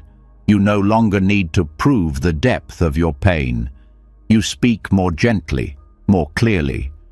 Not because you've minimized the hurt, but because you've stopped letting it own your voice. Time also teaches you that many of the things you once thought were personal weren't about you at all. The betrayal was a reflection of someone else's wound. The harsh words were spoken from their fear, not your worth. With distance, you can see the whole picture, not just the slice that hurt. This understanding brings humility. You begin to reflect on the times you were the one who hurt someone, the moments where your own anger spilled into someone else's life. You remember that others too are navigating their own unseen battles. And from this place, a deeper kind of compassion arises, not out of obligation, but out of recognition. Compassion doesn't excuse harm. It simply acknowledges complexity. It holds the truth that people are not only what they did in one moment, and neither are you. You are not frozen in your worst feeling. You are allowed to change, to grow, to release. Even the most intense betrayals, when given time and space, shift their shape. They no longer define you. They become part of your past, not your identity. You stop telling the story to keep it alive. You stop seeking justice as a way to find peace, because you've found something better than resolution. You've found release. This release is not dramatic. It's not always visible. It happens in how you breathe, in how you sleep, in how you stop bringing it up, in how your body stops bracing when you think of it, in how you begin to laugh again, fully, without holding back. Sometimes this erosion happens quietly. You wake up one day and realize it's been weeks since you thought about that person, that situation, that version of yourself. It no longer lives in your body. It no longer colors your days, and you didn't force it. You just stopped feeding it. This is the grace of time. It holds you while you burn, and then cools the fire without asking. It doesn't rush you. It doesn't shame you. It waits until you're ready to put it down. And when you are, you feel the weight lift, not all at once, but in layers. You begin to notice how much more space you have now. Space to feel something new, to build something meaningful, to connect without guarding, to speak without defending, to rest without fear. This is the reward of letting anger soften. It gives you your life back, and with that life, you start choosing differently. You become slower to react, quicker to pause, more curious than defensive. You don't deny your feelings, but you no longer follow them blindly. You ask deeper questions. You respond with more presence. This presence becomes your strength. You don't need anger to protect you anymore. You have awareness. You have boundaries. You have voice. You have peace. Not because nothing hurts anymore, but because you've learned how to meet hurt with wisdom, not just heat. And when someone else shows you their anger, you don't meet it with fire. You hold your ground. You listen if it's safe. You step away if it's not. You no longer need to match the energy that once ruled you. You move differently now, so if you still carry anger, let it be seen. Let it speak. But don't let it steer. Let it teach you what matters. Let it show you where healing is needed. And when it's done speaking, let it go. Because every rage, no matter how fierce, is a wave. It rises, it crashes, and in time, it disappears, leaving the shore reshaped, but still standing. Softer, quieter, clearer than before. As anger begins to soften and lose its grip, something else becomes visible. Another illusion we often build our lives around. Not emotional, but social. Not rooted in pain, but in attention. Fame. The hunger to be seen, known, praised. It can arrive like a high, filling a space within us we didn't even realize was empty. But just like anger, it fades. Just like desire, it transforms. And just like every other human experience, fame is temporary, no matter how brightly it once burned. Recognition may feel permanent while you're in the spotlight, but history shows again and again how quickly names are forgotten. What was once celebrated becomes overlooked. What once filled headlines becomes a footnote. This is not cynicism, it's clarity. It invites a deeper look at why we seek validation and whether the applause we crave is worth what we trade for it. There are countless examples of once famous figures whose names no longer stir any emotion. Artists who shaped generations, but whose work now gathers dust. Icons who were once surrounded by admiration, but are now known only by historians or niche followers. They were celebrated, copied, worshipped, and now they are largely invisible to those who once idolized them.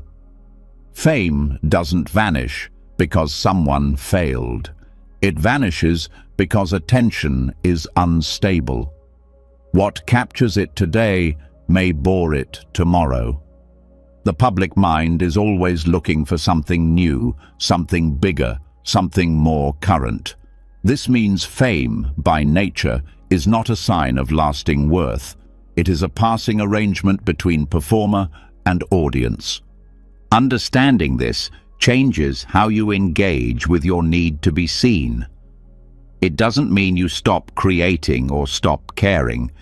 It means you stop expecting permanence from a world that moves on quickly. You begin to ask better questions. Am I building something real or something visible? Am I chasing approval or offering something true? There is also something deeply human about wanting to be remembered. To feel that your voice mattered, that your work left a mark. But when you realize how even the brightest stars eventually fade, you learn to place your meaning in something deeper. You start caring more about your intention than your reputation. Some of the most impactful people in history were never widely known. Their lives were not documented in books or headlines. Their value was felt by a few, not by crowds. But what they gave was sincere. What they lived was honest.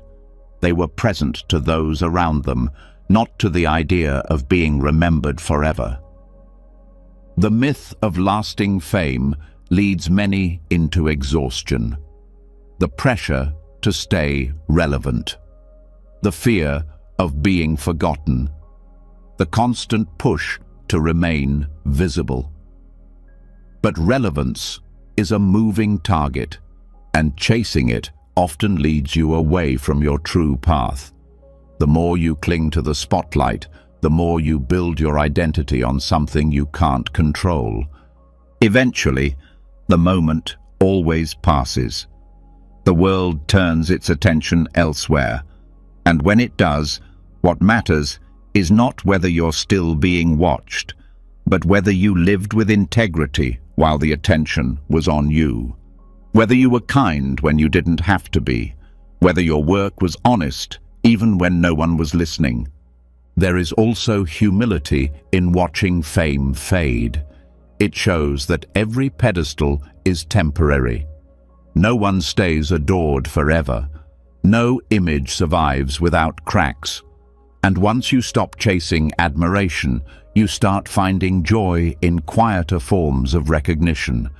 Being known by one person deeply, being trusted, being remembered in small ways, not by the masses, but by those who mattered to you. This does not mean fame is bad. It simply means it's fleeting. It can be used wisely, or it can be pursued for the wrong reasons. When handled with care, it can amplify meaningful work. But when used to fill a void, it always leaves you hungrier than before. The lives of those who once held global attention often reveal this truth. Many struggled when the spotlight faded. They felt lost without the noise. Their sense of self was tied to being recognized, and when that recognition ended, they felt invisible, not just to the world, but to themselves. This is why it's vital to build a life not based on visibility, but on presence. Not on applause, but on alignment. You ask yourself, what do I still care about when no one is looking? What still feels worth doing when no one is clapping? These answers ground you. They help you build something that lasts beyond public attention. Your value is not in being unforgettable. It is in being real. The world may remember your name, or it may not, but you will remember how you lived. You will carry the truth of whether you were true to yourself, and that is what endures when everything else dissolves. This awareness brings relief. You no longer need to be the best, the loudest, the most followed. You can be consistent, quiet, rooted. You can choose to serve rather than impress, to speak with depth rather than volume, to contribute, not perform. And, ironically, when you stop trying to be seen, you often become more impactful. Your focus shifts. Your energy is no longer spent on image management. It's spent on creating, connecting, and living from the inside out. This kind of life leaves quieter marks, but deeper ones. The stories of obsolete icons remind us that no matter how celebrated a person once was, time will move forward. What matters in the long run is whether they left behind something meaningful, not just to the crowd, but to the people around them. Whether they used their voice to lift others. Whether they stayed human in the face of being turned into a symbol. This lesson applies to all of us, whether we're in the public eye or not. In a digital world, even ordinary lives are now curated and presented. We all manage a kind of personal brand, but behind the posts and profiles, we're still just people, longing to be known, to be loved, to be safe. And we're all going to be forgotten, eventually, by most. That's not a tragedy. That's a shared truth. You begin to focus less on making a name for yourself and more on making peace with yourself. You stop needing to be admired and start choosing to be honest. You stop measuring your life by numbers and start measuring it by depth, by courage, by compassion. And when the moment comes that your name no longer carries recognition, you will not panic. You will not feel erased, because you built your worth in places that don't fade, in presence, in truth, in quiet kindness, in steady love. Fleeting fame becomes not something to fear, but something to understand, to watch with clear eyes, to appreciate without needing, to let pass without regret. It teaches you to be here, fully, while you're here, and to know when it's time to step back into the stillness, where your life speaks most clearly, even without a spotlight. So here you are, at the end of a long and quiet journey, one that moved through dissolving identities, unfinished stories, fading emotions, passing reflections, forgotten fame, and soft, sacred breaths. You've seen how everything, even what once felt solid, changes. You've felt the weight of holding on and the lightness that follows, letting go. Every moment, every role, every craving, every note, every version of yourself, it all passes. And still, something remains. Presence. Not permanence, not perfection. Presence. This is the peace that doesn't depend on certainty. The kind of peace that holds you through the endings and helps you fall asleep with a softer heart. If something in these words found a home in you, if you're carrying one less weight or holding one new thought, tell me. Leave a comment with just 3 words. I accept impermanence. Let that be your quiet echo, your own ritual of release. And if you'd like to keep walking paths like this with me, subscribe to the channel.